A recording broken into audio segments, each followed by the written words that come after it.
9வது அதிகாரம் 1வது வசனத்திலிருந்து 6வது வசனம் வரைக்கும் உள்ள வேத பகுதியை நாம் சிந்திக்க இருக்கிறோம்.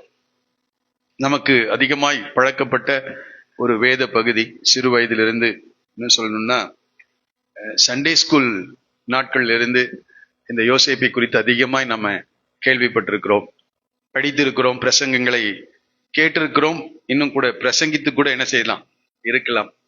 ஆனால் இந்த காலை வேளை நான் மறுபடியும் இந்த வேத பகுதியிலிருந்து கர்த்தர் நம் ஒவ்வொருவரோடு கூட பேசும்படி நான் விரும்புகிறேன். எத்தனை பேர் நீங்க விரும்புறீங்க கர்த்தர் இந்த கால் என்னோடு கூட என்ன செய்யணும், பேசணும்? எல்லாம் தெரிந்த வேத பகுதியா இருந்தாலும் மறுபடியும் அதை படிக்கும் போது புதிய கருத்துக்களை, புதிய சத்தியங்களை, உண்மைகளை அதிலே கர்த்தர் வைத்திருக்கிறார்.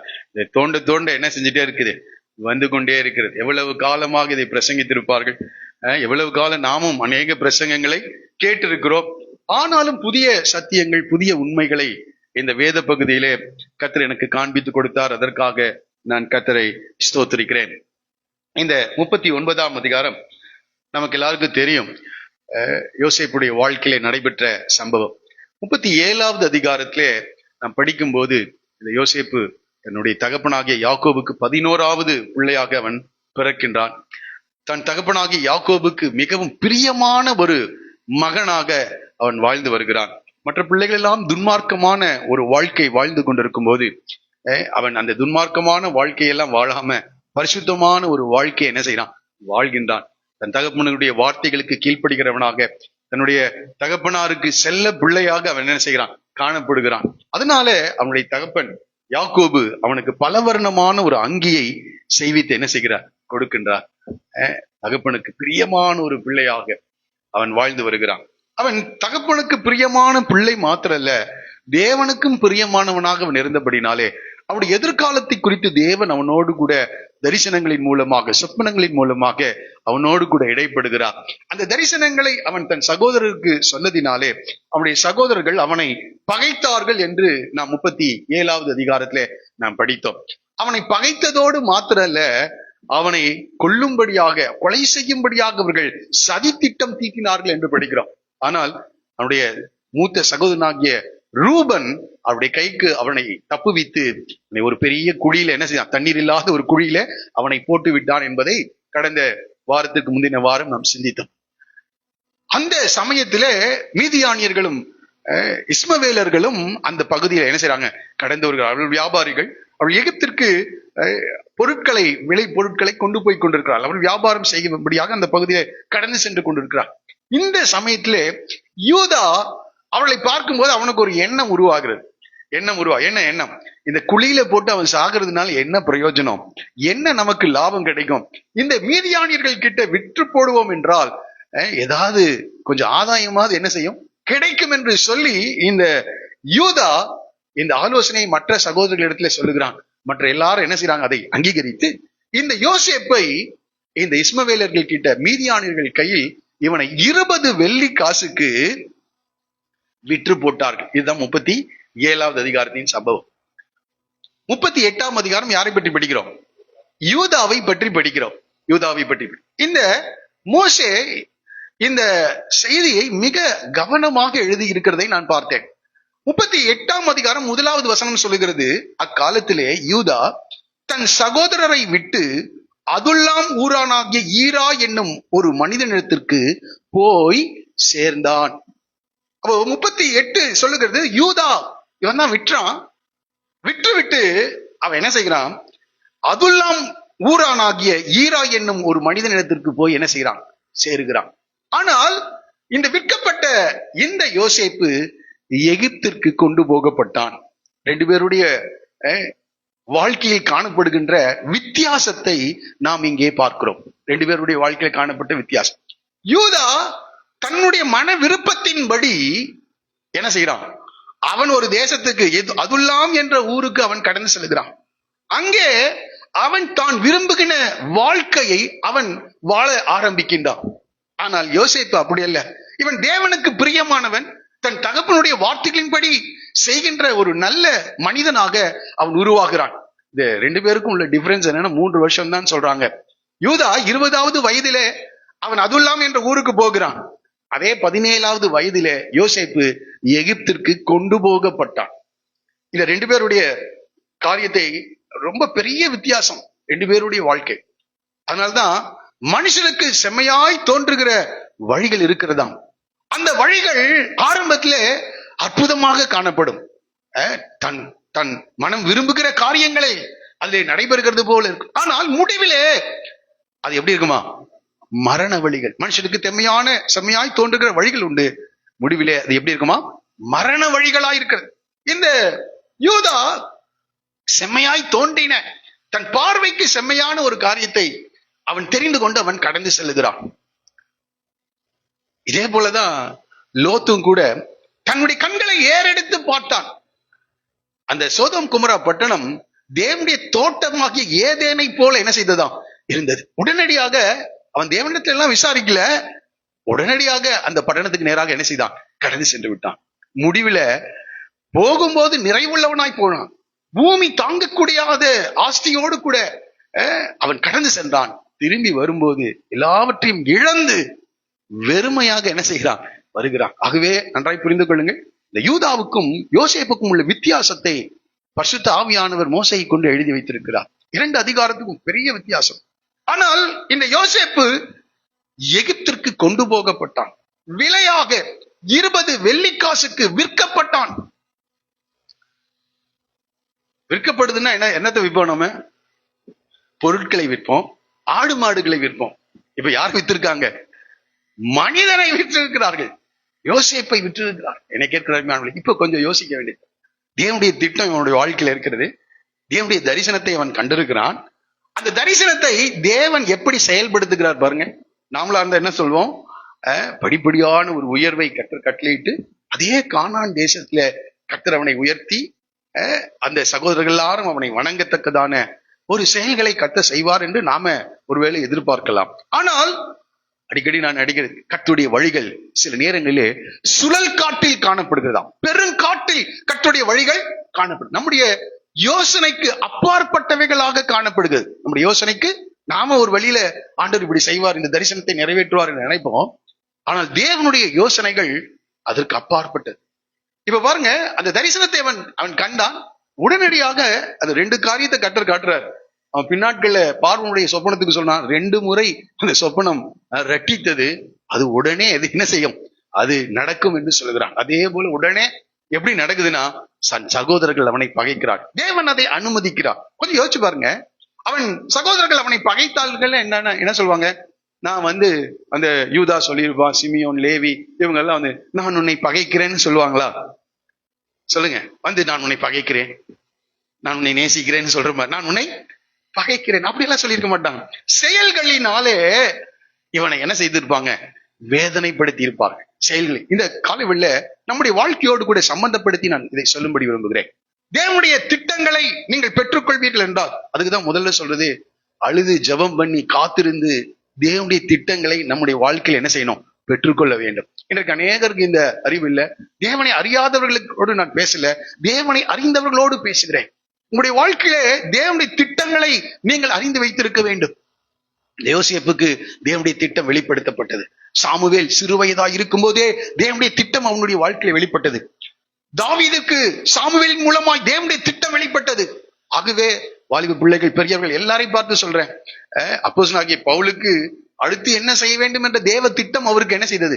வெளிப்படுத்தப்பட்டது. ஆகவே நாம் ஒவ்வொருவருக்கும் ஆண்டவரை பார்த்து கேட்க வேண்டிய ஒரு ஜெபம் எப்போதும், நான் என்ன செய்ய சித்தமா இருக்கு, நான் என்ன செய்ய சித்தமா இருக்கு. அதை நாம் கேட்டுக்கொண்டே இருப்போம் என்றால் நம்முடைய வாழ்க்கையை தேவனுடைய ஆளுகைக்கு நாம் அர்ப்பணித்து உண்மையாகவே மனசுல ஒண்ணு வச்சுட்டு இதை செய்யணும்னு சொல்லிட்டு இருக்க கூடாது.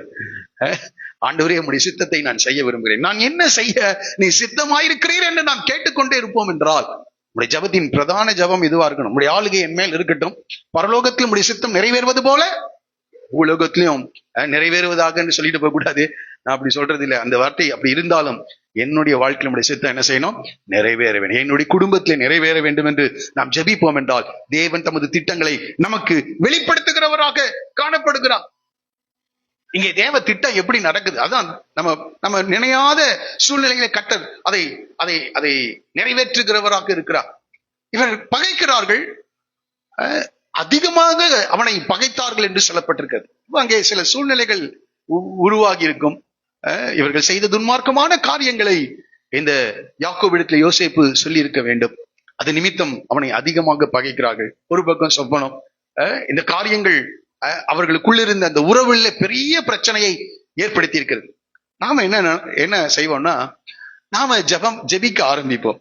ஆண்டவரே, சகோதரர்களுக்குள் உறவுகள் என்ன செய்யல, சரியா இல்ல, இவர்கள் என்னை பகைக்கிறார்கள், எனக்கு விரோதமாக செயல்படுகிறார்கள் என்று நாம ஜெபிப்போம். அந்த ஜெபத்தை நல்லா செய்து கொண்டிருக்கும் போது நீங்க பாத்தீங்கன்னா, ஒன்று அந்த உறவுகள் சரியாகும், இல்லாவிட்டால் அந்த உறவுகள் இன்னும் மோசமடையும். ரெண்டு விதத்துல கர்த்தர் என்ன செய்கிறார், பதில் கொடுக்கிறவரா இருக்கிறார். இன்றைக்கு நாம என்ன நினைப்போம், ஒரு காரியத்தை தான் நாம் விரும்புவோம். எது? உறவுகள் சரியாகணும் நம்ம நினைப்போம். உறவுகள் சரியாகணும், சரியாக தேவ திட்டம் இருந்தால் சரியாகும், இல்லை என்று சொல்லுவேன். ஆனால் அந்த அந்த சூழ்நிலையின் மூலமாக தேவன் தமது திட்டத்தை நிறைவேற்ற வேண்டும் என்றால் அந்த அந்த அந்த காரியம் என்ன ஆகும்னா இன்னும் மோசமடையும். அதுக்கு ஒரு உதாரணத்தை சொன்னா புரிந்து கொள்வீங்க. மோசே போய் பார்வோன் இடத்துல கேட்கிறான், ஜனங்களை போக விடு என்று கர்த்தர் சொல்லுகிறார். ஜனங்கள் கர்த்தரை ஆராதிக்கணும், போக விடு என்று கர்த்தர் சொல்லுகிறார் சொல்றான். அவர் யார் என்று கேட்கிறான். சில அற்புதங்களை அடையாளங்களை செய்யும்படி கேட்கிறான். அதெல்லாத்தையும் செய்யறாங்க. அங்க வார்த்தை ஒன்று வருகிறது, பார்வோனுடைய இறுதியம் என்ன ஆச்சான், கடினமானது. ஒவ்வொரு முறையும் அற்புதங்களை செய்கிறான், அனுப்புறான்றான். அதுக்கப்புறம் என்ன நடக்குது, பார்வோனுடைய இடியம் கடினமாகிறது. நன்றாய் புரிந்து கொள்ளுங்கள். சில நேரங்களிலே நாம் ஜெபித்த வண்ணமாக பதில்கள் வரும். ஆனால் சில நேரங்களிலே ஜெபித்ததற்கு எதிராக சூழ்நிலைகள் மாறும். அந்த மிக கடினமான அவனுடைய இருதயம் கடினமானது மிக அதிகமாக கடினமாகிவிட்டது. கடைசியில ஆண்டவர் சொல்லுகிறார், தம்முடைய வலிமையான கரத்தை அங்கே நீட்டுகிறார். அந்த தலைப்பிள்ளைகளுடைய சங்காரம் நிகழும் போது அந்த இஸ்ரவேல் ஜனங்கள் எகிப்திலிருந்து அணி அணியாய் என்ன செய்தார்கள், புறப்படும். அது தேவ திட்டம். நன்றாய் புரிந்து கொள்ளுங்கள், அது தேவ திட்டம். சில நேரங்களிலே நம்ம விரும்புகிறது அப்படியெல்லாம் நடக்கக்கூடாதுன்னு தான். ஆனால் சில நேரங்களிலே கர்த்தர் அதை அனுமதிக்கிறவராய் இருக்கிறார். அதனால்தான் ஆண்டவருடைய வழிகள் அது செம்மையல். அவர் அவர் புல்லுள்ள இடங்களில் மாத்திரமல்ல, அமர்ந்த தண்ணீர்கள் அண்டையிலே மாத்திரமல்ல, மரண இருளின் பள்ளத்தாக்கிலும் நம்மை என்ன செய்கிறவராய் இருக்கிறார், நடத்துகிறவராய் இருக்கிறார். நன்றாய் புரிந்து கொள்ளுங்கள். சில நேரங்கள் நமக்கு அது விரும்ப முடியாத ஒரு சூழ்நிலைகளாக காணப்படலாம். ஆனால் பயப்பட வேண்டாம், கர்த்தர் நம்மோடு கூட. நான் மரணிகளின் பள்ளத்தாக்கிலே நடந்தாலும் பொல்லாப்புக்கு பயப்படேன், தேவரீர் என்னோட கூட இருக்கிறீர். அந்த நேரத்துல கர்த்தர் நம்மோடு கூட இருக்கிறவரா இருக்கிறார். கொஞ்சம் யோசிச்சு பாருங்க. எகிப்திற்கு கொண்டு போகப்பட்டான். முதல்ல எகிப்தை குறித்து சொல்லிட்டு சில காரியங்களை நான் உங்களோடு கூட பகிர்ந்து கொள்ளும்படி விரும்புகிறேன்.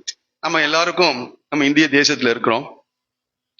பொதுவாக மனிதர்கள் கொஞ்சம் படிச்சுட்டாங்க, கொஞ்சம் காரியங்கள் எல்லாம் அறிந்த பிறகு எல்லா மனிதர்களுடைய இருதயத்திலும் வருகிற ஒரு காரியம் என்னன்னா, எப்படியாவது வெளிநாட்டிற்கு என்ன செய்யணும், போய் பார்த்துட்டாவது வரணும். சிலருக்கு வெளிநாட்டுல போய் என்ன செஞ்சிடணும், தங்கிவிட வேண்டும் என்று, அங்க ஒரு வேலை கிடைத்து அங்கே குடும்பங்களை செட்டில் பண்ண ரொம்ப சந்தோஷமா இருக்கும் என்று நாம் விரும்புவோம். இந்த இடத்துல நம்ம படிக்க வேண்டிய ஒரு காரியம் என்னன்னா, தேவன் தான் நம்முடைய குடியிருப்பின் எல்லைகளை என்ன செய்கிறார், நிர்ணயிக்கிறவராக காணப்படுகிறார். தேவ திட்டம் யோசேப்புடைய வாழ்க்கையில எகிப்திற்கு போக வேண்டும் என்பது தேவ திட்டம். அது யோசேப்பு பிறந்த பிறகு, இந்த சகோதரர்கள் பகைத்த பிறகு உருவான தேவ திட்டம் அல்ல. அவருடைய தாத்தாவாகிய ஆபிரகாமுக்கு வெளிப்படுத்தப்பட்ட தேவ திட்டம். அப்போ தேவன் நம்முடைய குடியிருப்பின் எல்லையை மாற்றி அமைக்க விரும்புகிறார். எப்படின்னா, நம்ம தேவ சமூகத்தில் நம்மை முழுவதுமாய் ஒப்பு கொடுக்கும் போது, தேவனுடைய ஆளுகையில் நாம் இருக்கும் போது, நாம் விரும்புகிற இடத்துல நாம வாழணும்னு நம்ம நினைக்க கூடாது. தேவன் விரும்புகிற இடத்துல உடைய சித்தத்தை நான் என்ன செய்ய வேண்டும், செய்ய வேண்டும். அப்போ தேவனுக்கு தெரியுது, பின்னாட்களில் இந்த யாக்கோபுடைய குடும்பம் எகிப்திற்கு கடந்து செல்ல வேண்டும். ஆகவே யோசேப்பை முன்பாக அனுப்ப வேண்டும் என்பதற்காக இப்படிப்பட்ட சூழ்நிலையை தேவனே ஏற்படுத்துகிறார். அவர்களே சொல்லுவோமா, இது நமக்கு விருப்பம் இல்லாத ஒரு சூழ்நிலையா இருக்கலாம், ஆனால் தேவன் அதை ஏற்படுத்துகிறவராய். அப்போ யோசேப்பு எகிப்திற்கு கொண்டு போகப்பட்டான். கானான் தேசத்தை போல அல்ல எகிப்து தேசம். கானான் தேசத்துல ஜீவ நதிகள் எல்லாம் கிடையாது. அந்த ஜீவ நதிகள்லாம் இப்படிதான் 365 நாட்களும் அந்த தேசத்துல ஓடுகிற ஜீவ நதிகள் அல்லது பெரிய ஆறுகள் எல்லாம் அந்த தேசத்துல இல்ல. ஆனால் எகிப்து தேசம் அப்படி அல்ல. 365 நாளும் வற்றாத நதியாக நைல் நதி காணப்படுகிறதாம். அந்த தேசத்துல வெள்ளாண்மை அல்லது விவசாயம் செழித்திருந்ததாக சொல்லப்படுகிறது. அந்த தேசம் ஒரு காலத்துல உலகிற்கே உணவு தானியங்களை ஏற்றுமதி செய்த தேசம் என்று சொல்லப்பட்டிருக்கு. உணவு தானியங்கள் என்ன செய்றாங்க? ஏற்றுமதி. அப்போஸ்தலர் நடவடிக்கைகள் புத்தகத்துல பவுல் ரோம் நோக்கி உள்ள பயணத்துல அவர்கள் பயணம் செய்த அந்த கப்பல்ல உணவு தானியங்கள் இருந்தது என்று சொல்லுகிறார். இந்த உணவு தானியங்கள் எகிப்திலிருந்து கொண்டு வரப்பட்டது, ரோமுக்கு அது கொண்டு போகப்படுகிறது என்று சொல்லுகிறார்கள். அப்போ உலகத்திற்கே உணவு தானியங்களை ஏற்றுமதி செய்த ஒரு பெரிய தேசமாக காணப்படுகிறது. ஆனா இந்த கானான் தேசம் அப்படி அல்ல. அங்க அப்பப்ப என்ன வந்துட்டே இருக்கும்? பஞ்சங்கள் வந்து கொண்டே இருக்கிறோம். பஞ்சங்கள் அங்க பெரிய ஜீவ நதிகள் இல்லை. எப்பொழுதெல்லாம் இந்த ஆறுகள் நீர்நிலைகள் இருக்கிறதோ அங்கெல்லாம் நாகரீகம் என்ன செய்யும்? வளர்ச்சி அடையும். நம்ம அறிந்திருக்கிறோம், உலக நாகரீகங்கள் தோன்றின இடங்களை நீங்கள் படிப்பீர்கள் என்றால் அவைகள் எங்கதான் ஆரம்பிச்சிருக்கோம்? எங்கே ஆறுகள் இருக்கிறதோ, எங்கே நீர்நிலைகள் இருக்கிறதோ அந்த இடத்துலதான் மனிதர்கள் என்ன செய்யறாங்க? அதிகமாக தங்கியிருந்து அவர்கள் நாகரீகம் தோன்றினதாக படி. அப்போ இந்த எகிப்து தேசம் இன்றைய நாட்கள் இருக்கிறது போல அல்ல. அன்றைக்கு சிறந்த ஒரு நாகரீகத்திலே வளர்ச்சி அடைந்த ஒரு தேசமாக காணப்படுகிறது. அப்ப பாருங்க, கர்த்தர் தம்முடைய பிள்ளைகளை எங்க கொண்டு போய் வைக்கணும்னு நினைக்கிறார் இல்ல? கானான் தேசத்துல அல்ல, அதை நாகரீக எதுக்கென்றால் தம்முடைய திட்டத்தை அந்த தேசத்துல என்ன செய்தாகணும்? இந்த யாக்கோபுடைய குடும்பத்தை நிறைவேற்ற வேண்டும். ஆகவே ஸ்பெஷலான ஒரு இடத்துக்கு ஆண்டவர் என்ன செய்கிறார்? ரெடி பண்ணி இவரை கூட்டிட்டு வர. நாகரிகத்திலே மாத்திரம் அல்ல, இதை குறித்து நான் படித்தேன். கல்வி அறிவிலே சிறந்த ஒரு தேசமாக அந்த தேசம் காணப்பட்டிருக்கு. அலெக்சாண்ட்ரியா என்று சொல்லப்பட்ட அந்த எகிப்து தேசத்தில் இருக்கிற ஒரு பகுதியில அலெக்சாண்ட்ரியா என்று சொல்லப்பட்ட இடம், அன்றைக்கே ஒரு பெரிய நூலகம், லைப்ரரி இருந்ததாக சொல்லுகிறார்கள். பெரிய ஒரு நூலகம். அது மாத்திரமல்ல, அந்த தேசம் கல்வியில் சிறந்தது மாத்திரமில்லை, கட்டிடக்கலையில் மிக சிறந்த ஒரு தேசமாக அந்த தேசம் காணப்பட்டிருக்கிறது. அதற்கு சான்றுகள் எதுதான் சொல்லலாம்? பிரமிடுகள். இன்றைக்கு வரைக்கும் எகிப்திற்கு போகிறவர்கள் எதுக்காக போறாங்கன்னா அந்த கட்டிடக்கலைகளை என்ன செய்யணும்? பார்ப்பதற்காக போகிறார்கள். அப்போ அன்றைய நாட்களிலேயே சிவில் இன்ஜினியரிங்ல ரொம்ப திறம்பட அவர்கள் கட்டிடங்களை கட்டுகிறவர்களாக, பெரிய பட்டணங்களை உருவாக்குகிறவர்களாக அவர்கள் காணப்பட்டிருக்கிறார்கள். அது மாத்திரமல்ல, அறிவியலில் சிறந்தவர்களாக காணப்படுகிறார்கள். அதுவரைக்கும் இந்த உலகத்துல எல்லாரும் சந்திரனை மையமாக வைத்து நாட்காட்டிகளை அல்லது கேலண்டரை பயன்படுத்தி கொண்டிருந்தார். ஆனால் இந்த எகிப்தியர்கள் தான் சூரியனை மையமாக வைத்து பூமி தன்னை ஒரு முறை சுற்றுவதற்கு 24 மணி நேரம் என்றும், இந்த பூமி சூரியனை ஒரு முறை சுற்றி வருவதற்கு 365 நாட்கள் ஆகிறது என்கின்ற கணக்கை யார் தான் ஏற்படுத்தி கொடுத்தாங்களாம்? இந்த எகிப்தியர்கள் தான் ஏற்படுத்தி கொடுத்திருக்காங்க. அப்போ நம்ம வைத்திருக்கிற இந்த கேலண்டர் யார்கிட்ட இருந்து வந்திருக்கு? இந்த எகிப்து தேசத்திலிருந்து கடந்து வந்தது என்று சொல்கிறார்கள். அது மாத்திரமல்ல, இந்த எகிப்து தேசம் மருத்துவத்தில் சிறந்த ஒரு தேசமாக காணப்பட்டது. மருத்துவத்துல மாத்திரம் இல்ல, செத்து போன பிணங்களை கூட என்ன செஞ்சிருக்காங்க? அவர்கள் பதப்படுத்தி நீண்ட காலம் அந்த சரீரம் கெட்டு போகாமல் பாதுகாக்கக்கூடிய எல்லா காரியங்களும் அவர்கள் என்ன செய்திருக்காங்க? அறிந்திருக்கிறார். அது மாத்திரமல்ல, இப்படி அறிவியலிலும் விவசாயத்திலும் கல்வியிலும் சிறந்த தேசம் மாத்திரம் அல்ல, அவர்களுக்கு அநேக கடவுள்கள் இருந்தாங்களாம். சொல்றாங்க, ஏறக்குறைய 2000 கடவுள்கள் இருந்துதான். எத்தனை கடவுள்கள்? 2000 கடவுள்கள் அந்த தேசத்துல இருந்தது. அதுல ஒரு கடவுள் பார்வோன் தன்னை என்னது சொல்வான்? கடவுளாக. அப்போ இப்படி பல தெய்வ வழிபாடு உடைய ஒரு தேசம். இதுல எப்படிதான் போறாரு? ஒரு அடிமையாக எகிப்திற்கு கொண்டு போகப்படுகிறான்.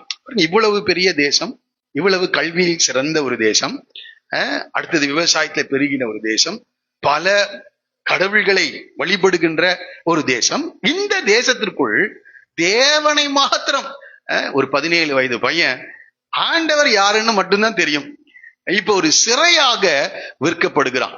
அந்த சிறையாக விற்கப்பட்ட அந்த சூழ்நிலையிலிருந்து அந்த தேசத்துக்கு தேவன் அதிபதியாக உயர்த்துகிறான். ஒரு சொல்லுவோமா, நீங்க இருக்கிற இந்த சூழ்நிலை ஒருவேளை ரொம்ப மோசமா இருக்கலாம், ஆனா கர்த்தர் மாத்திரம் வாழ்க்கையில இருப்பார் என்றால் எந்த பெரிய, இன்னைக்கு சொல்லணும்னா ஒரு அமெரிக்க ஐக்கிய நாடுகள் சொல்லலாம், வளர்ந்த நாடுகள் என்று சொல்லுகிறோமே, அந்த தேசத்துல நமக்கு ஒருவேளை கல்வி அறிவு இல்லாமல் இருக்கலாம், நம்முடைய குடும்ப பின்னணி ஒன்றும் இல்லாமல் இருக்கலாம். ஆனால் தேவன் ஒரு மனிதனை ஒரு இடத்திற்கு கொண்டு போவார் என்றால் கர்த்தர் அந்த தேசத்திலே கர்த்தர் நம்மை உயர்த்த அவர் வல்லமையுள்ள தேவனா இருக்கிறார்.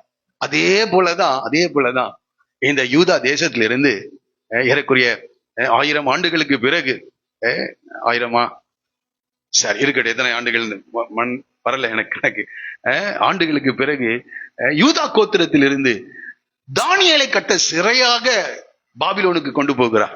தானியேலை சிறையாக பாபிலோனுக்கு கொண்டு போகிறார். அந்த போகும்போது சிறையாக கொண்டு போக 15 வயது என்று சொல்லுகிறார்கள். 14-15 வயது சிறையாக கொண்டு போகப்படுகிறார். ஆனால் கர்த்தர் தானியேலோடு கூட இருந்தார். அந்த தேசத்துல 3 ராஜாக்கள் 3 சக்கரவர்த்திகள் ஆளுகை செய்கிற அந்த நாட்களிலே அந்த தேசத்திலே இந்த உலக நாடுகளுக்கெல்லாம் 2வது அதிபதியாக தானியேலை தேவன் என்ன செய்தார்?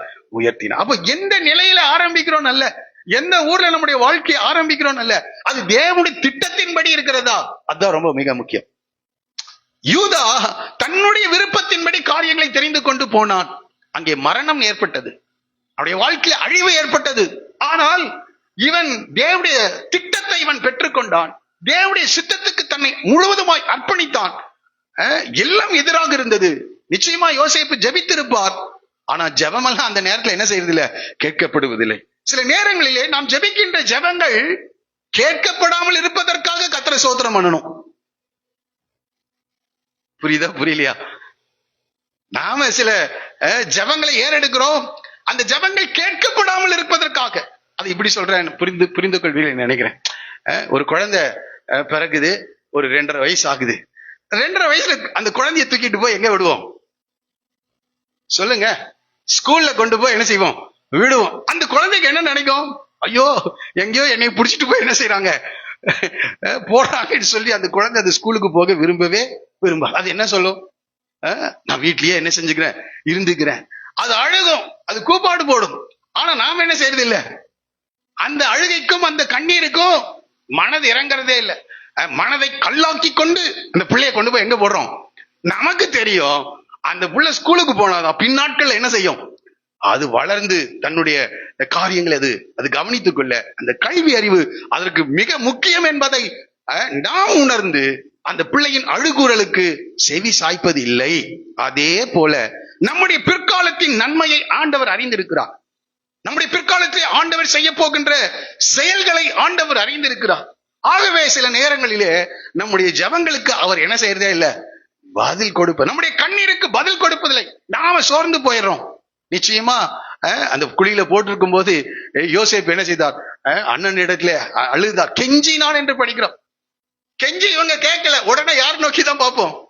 தேவனை நோக்கி. ஆண்டவரே எப்படியாவது என்னை எங்க அப்பா வீட்டுக்கு என்ன செஞ்சிருங்க, கூட்டிட்டு போயிடுங்க. பொருத்தனை கூட செஞ்சிருப்பார், நான் தான் செஞ்சிருப்பேன். ஆண்டவரே மறுபடியும் என் தகப்பன் வீட்டுக்கு என்னை கொண்டு போவீர் என்றால் யாரு? யாக்கோபு செய்தார்ல, அப்படி நாமும் பொருத்தனை எல்லாம் செஞ்சிருப்போம்.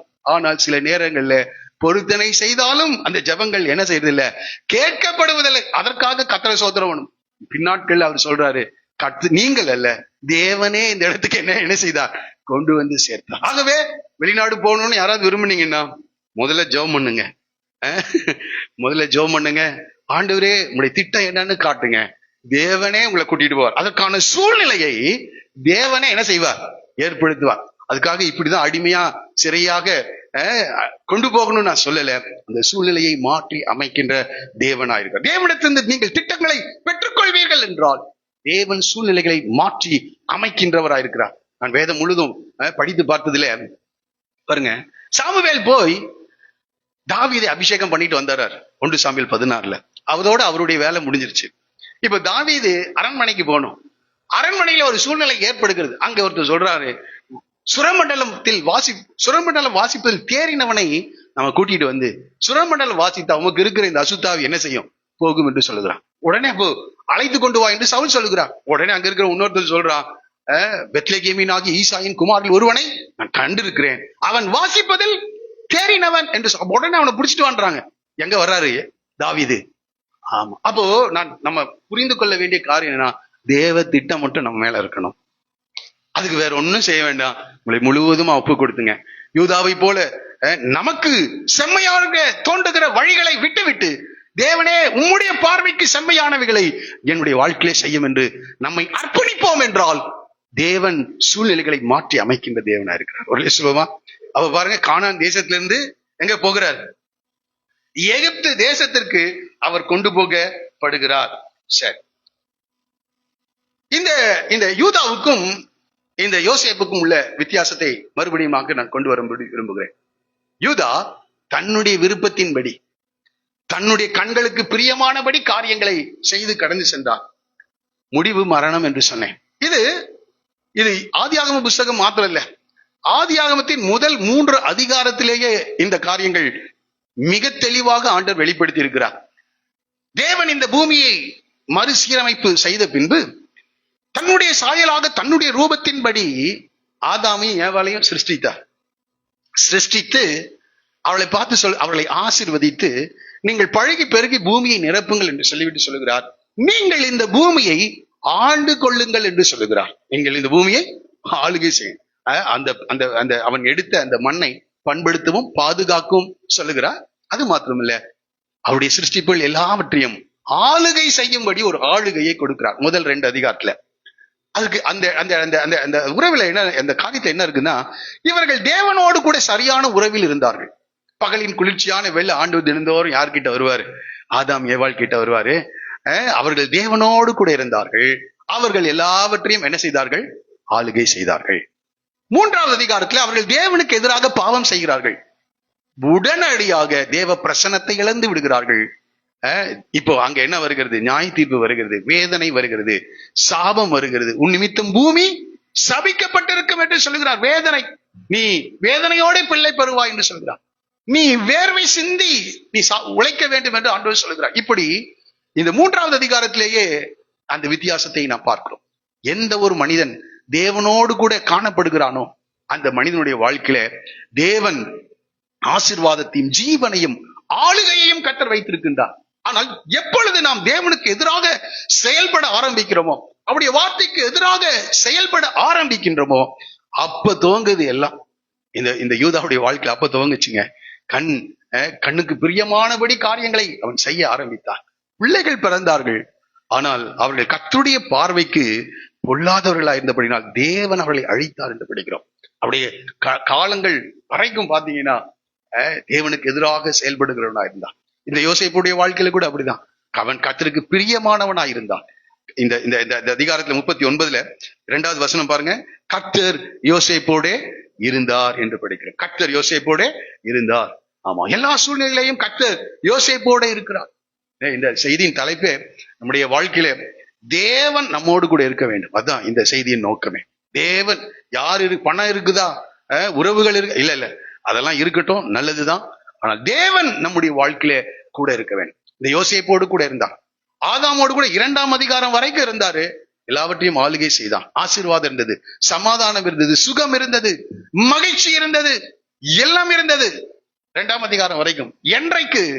என்றைக்கு அவன் தேவனுடைய திட்டத்துக்கு எதிராக செயல்பட ஆரம்பித்தானோ எல்லாவற்றையும் ஆதாம் இழந்து போய்விட்டான். ஆகவே இந்த காலவெளியில நாம் நம்முடைய வாழ்க்கை, இந்த செய்தியின் நோக்கமே இந்த முதல் 6 வசனத்தில் நம்ம படிக்க, கர்த்தர் யோசேப்போடே இருந்தான் என்று சொல்லப்பட்டிருக்கிறது. கர்த்தர் யோசேப்போடு இருந்தார். அடுத்ததாக இந்த முதல் வசனத்தை தயவு செய்து வாசிக்கலாம்.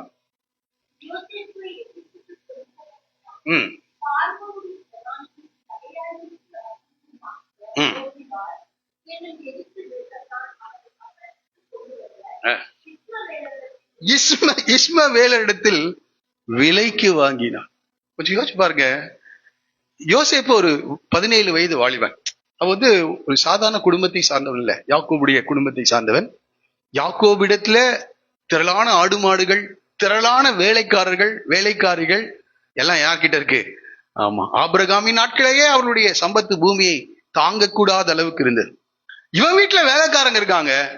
இப்போ இவன் விலையாக விற்கப்படுகிறான், விலைக்கு வாங்கினான். இன்னொருவனுடைய வீட்டிற்கு அவன் கடந்து வருகிறான். ஒரு விலையாகும், ஒரு ஆட்டை விற்கிறது போல, ஒரு மாட்டை விற்கிறது போல ஒரு விலையாக அங்கே கடந்து வருகிறான். இந்த இடத்துல நாமளா இருந்தா இந்த சூழ்நிலையை நம்ம எப்படி எதிர்கொள்வோம்? கொஞ்சம் யோசிச்சு பாருங்க. நம்முடைய வாழ்க்கையின் பல சூழ்நிலைகள் காணப்படுகிறது, பல சூழ்நிலைகள். சில நேரங்கள் மகிழ்ச்சியான சூழ்நிலைகள் இருக்கும். நாம் விரும்புகிற காரியங்கள்லாம் நடக்கும்போது மகிழ்ச்சியான சூழ்நிலைகள். ஆனால் விரும்பாத சூழ்நிலைகள், இதை யோசேப்பு நிச்சயமா எதிர்பார்த்திருக்க மாட்டாரு. இன்றைக்கு இருக்கிற இந்த வேதத்தின் வெளிச்சம் அவருக்கு இருந்திருக்குமான்னு தெரியல. ஏன்னா எல்லாமே எழுதி நம்ம கையில கொடுத்தே எதிரான சூழ்நிலைகள் வரும்போது நிலை குலைந்து போய் விடுகிறவர்களா இருக்கிறோம். ஆண்டவர் இருக்கிறாரா என்ற ஒரு சந்தேகம் நம்முடைய வாழ்க்கையில் ஏற்பட்டுரும்.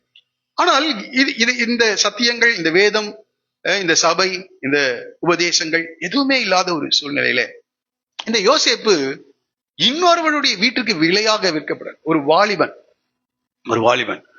அழகு 6வது வசனம் கடைசி சொல்லுகிறது, யோசேப்பு அழகான ரூபமும் சௌந்தர்ய முகமும் உள்ளவனாய் அழகான ஒரு வாலிபன். ஒரு ஆட்டை விற்கிறது போல இந்த சகோதரர்கள் அவனை விட்டு விட்டார். அவன் அழுது கொண்டே போயிருப்பான். தகப்பனுடைய நேசத்தை, உறவை அவன் இழக்கிறான், குடும்பத்தை இழக்கிறான், தேசத்தை இழக்கின்றான்.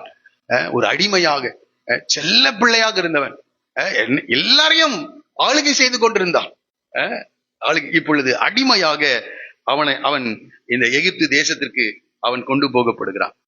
இன்றைக்கு அநேக நேரங்களில் நம்முடைய வாழ்க்கையிலும் எதிர்பாராத சில சூழ்நிலைகள் நம்முடைய வாழ்க்கையில ஏற்படும் போது நிலை குலைந்து போய்விடுகிறோம். இன்றைக்கு அநேகர் அந்த நிலையிலேயே அந்த சூழ்நிலையிலிருந்து வெளியே வராமல் அந்த பிரச்சனைகளிலேயே நாம் உழன்று கொண்டிருக்கிறவர்களாக இருக்கிறோம். ஆனால் யோசேப்புடைய வாழ்க்கையில கர்த்தர் அவனோடு கூட இருந்ததினால் அந்த பிரச்சனைகளிலிருந்து அவன் என்ன செய்கிறான்? மீண்டு வருகிறவனா இருக்கிறான். ஆகவே கர்த்தர் உங்களுடைய வாழ்க்கையை உயர்த்த வேண்டும் என்றால், கர்த்தர் உங்களுடைய வாழ்க்கையை ஆசீர்வதிக்க வேண்டும் என்றால், முதல்ல தேவன் மேல் உள்ள அந்த விசுவாசத்தினால கர்த்தர் இதை என்னுடைய வாழ்க்கையை அனுமதித்திருக்கிறார் என்ற உணர்வோடு கூட அந்த சூழ்நிலையிலிருந்து, அந்த பாதிப்பிலிருந்து நாம் என்ன செய்யணும்? வெளியே வர வேண்டியவளா இருக்க வேண்டும். வெளியே வர வேண்டும். அப்ப அவன் என்ன செஞ்சிருப்பான்? அந்த பாதிப்பு ரொம்ப பாதிப்பு தான். சில நாட்கள் அழுதுருப்பான். உடனடியாக அந்த பாதிப்புல இருந்து வெளியே வந்துருவான்னு எனக்கு தெரியல. நிச்சயமா அது அப்படி இருக்க முடியாது. எல்லாருக்கும் இருதயம் இருக்கிறது. எல்லாருக்கும் அந்த அன்பு, பாசம், அந்த உறவை குறித்ததான காரியங்கள் இருக்கிறது. நிச்சயமாக அவன் அழுது இருக்க வேண்டும். நிச்சயமாக சில நாட்கள் அவன் செயலற்றவனாக அவன் காணப்பட்டு, ஒரு காயம் ஏற்பட்டுச்சுனாலே அது அடுத்த நிமிடமே ஆறிடுமா?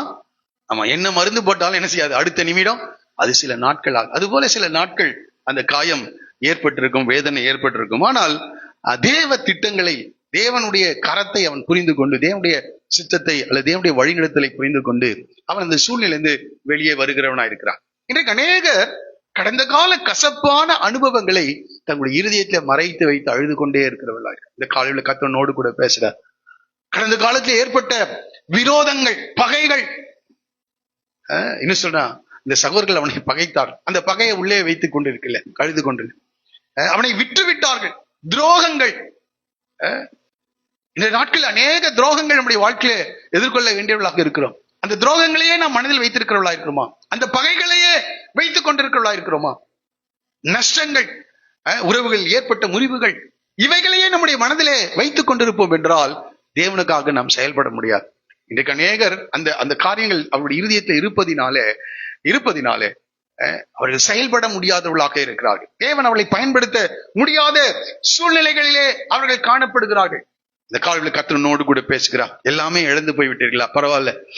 ஆபகுக் புஸ்தகம் 3ஆம் அதிகாரம் 17-19 வசனம் வரைக்கும் நாம் படிக்கும்போது, அத்திமரம் துளிர் விடாமல் போனாலும், திராட்சை செடிகளில் பழம் உண்டாகாமற் போனாலும், ஒலிவ மரத்தின் பலன் அற்று போனாலும், வயல்களில் தானியம் விளைவியாமற் போனாலும், கிடையில் ஆட்டு மந்தைகள் முதலற்று போனாலும், தொழுவத்திலே மாடு இல்லாமல் போனாலும், நான் கர்த்தருக்குள், கொஞ்சம் யோசிச்சு பாருங்க, அப்பா இல்ல, உறவுகள் இல்ல, தேசத்தை விட்டு விட்டான், சகோதரர்கள் அவனை பகைத்து விட்டார்கள், நாம கர்த்தருக்குள் மகிழ்ச்சியா இருப்போமா?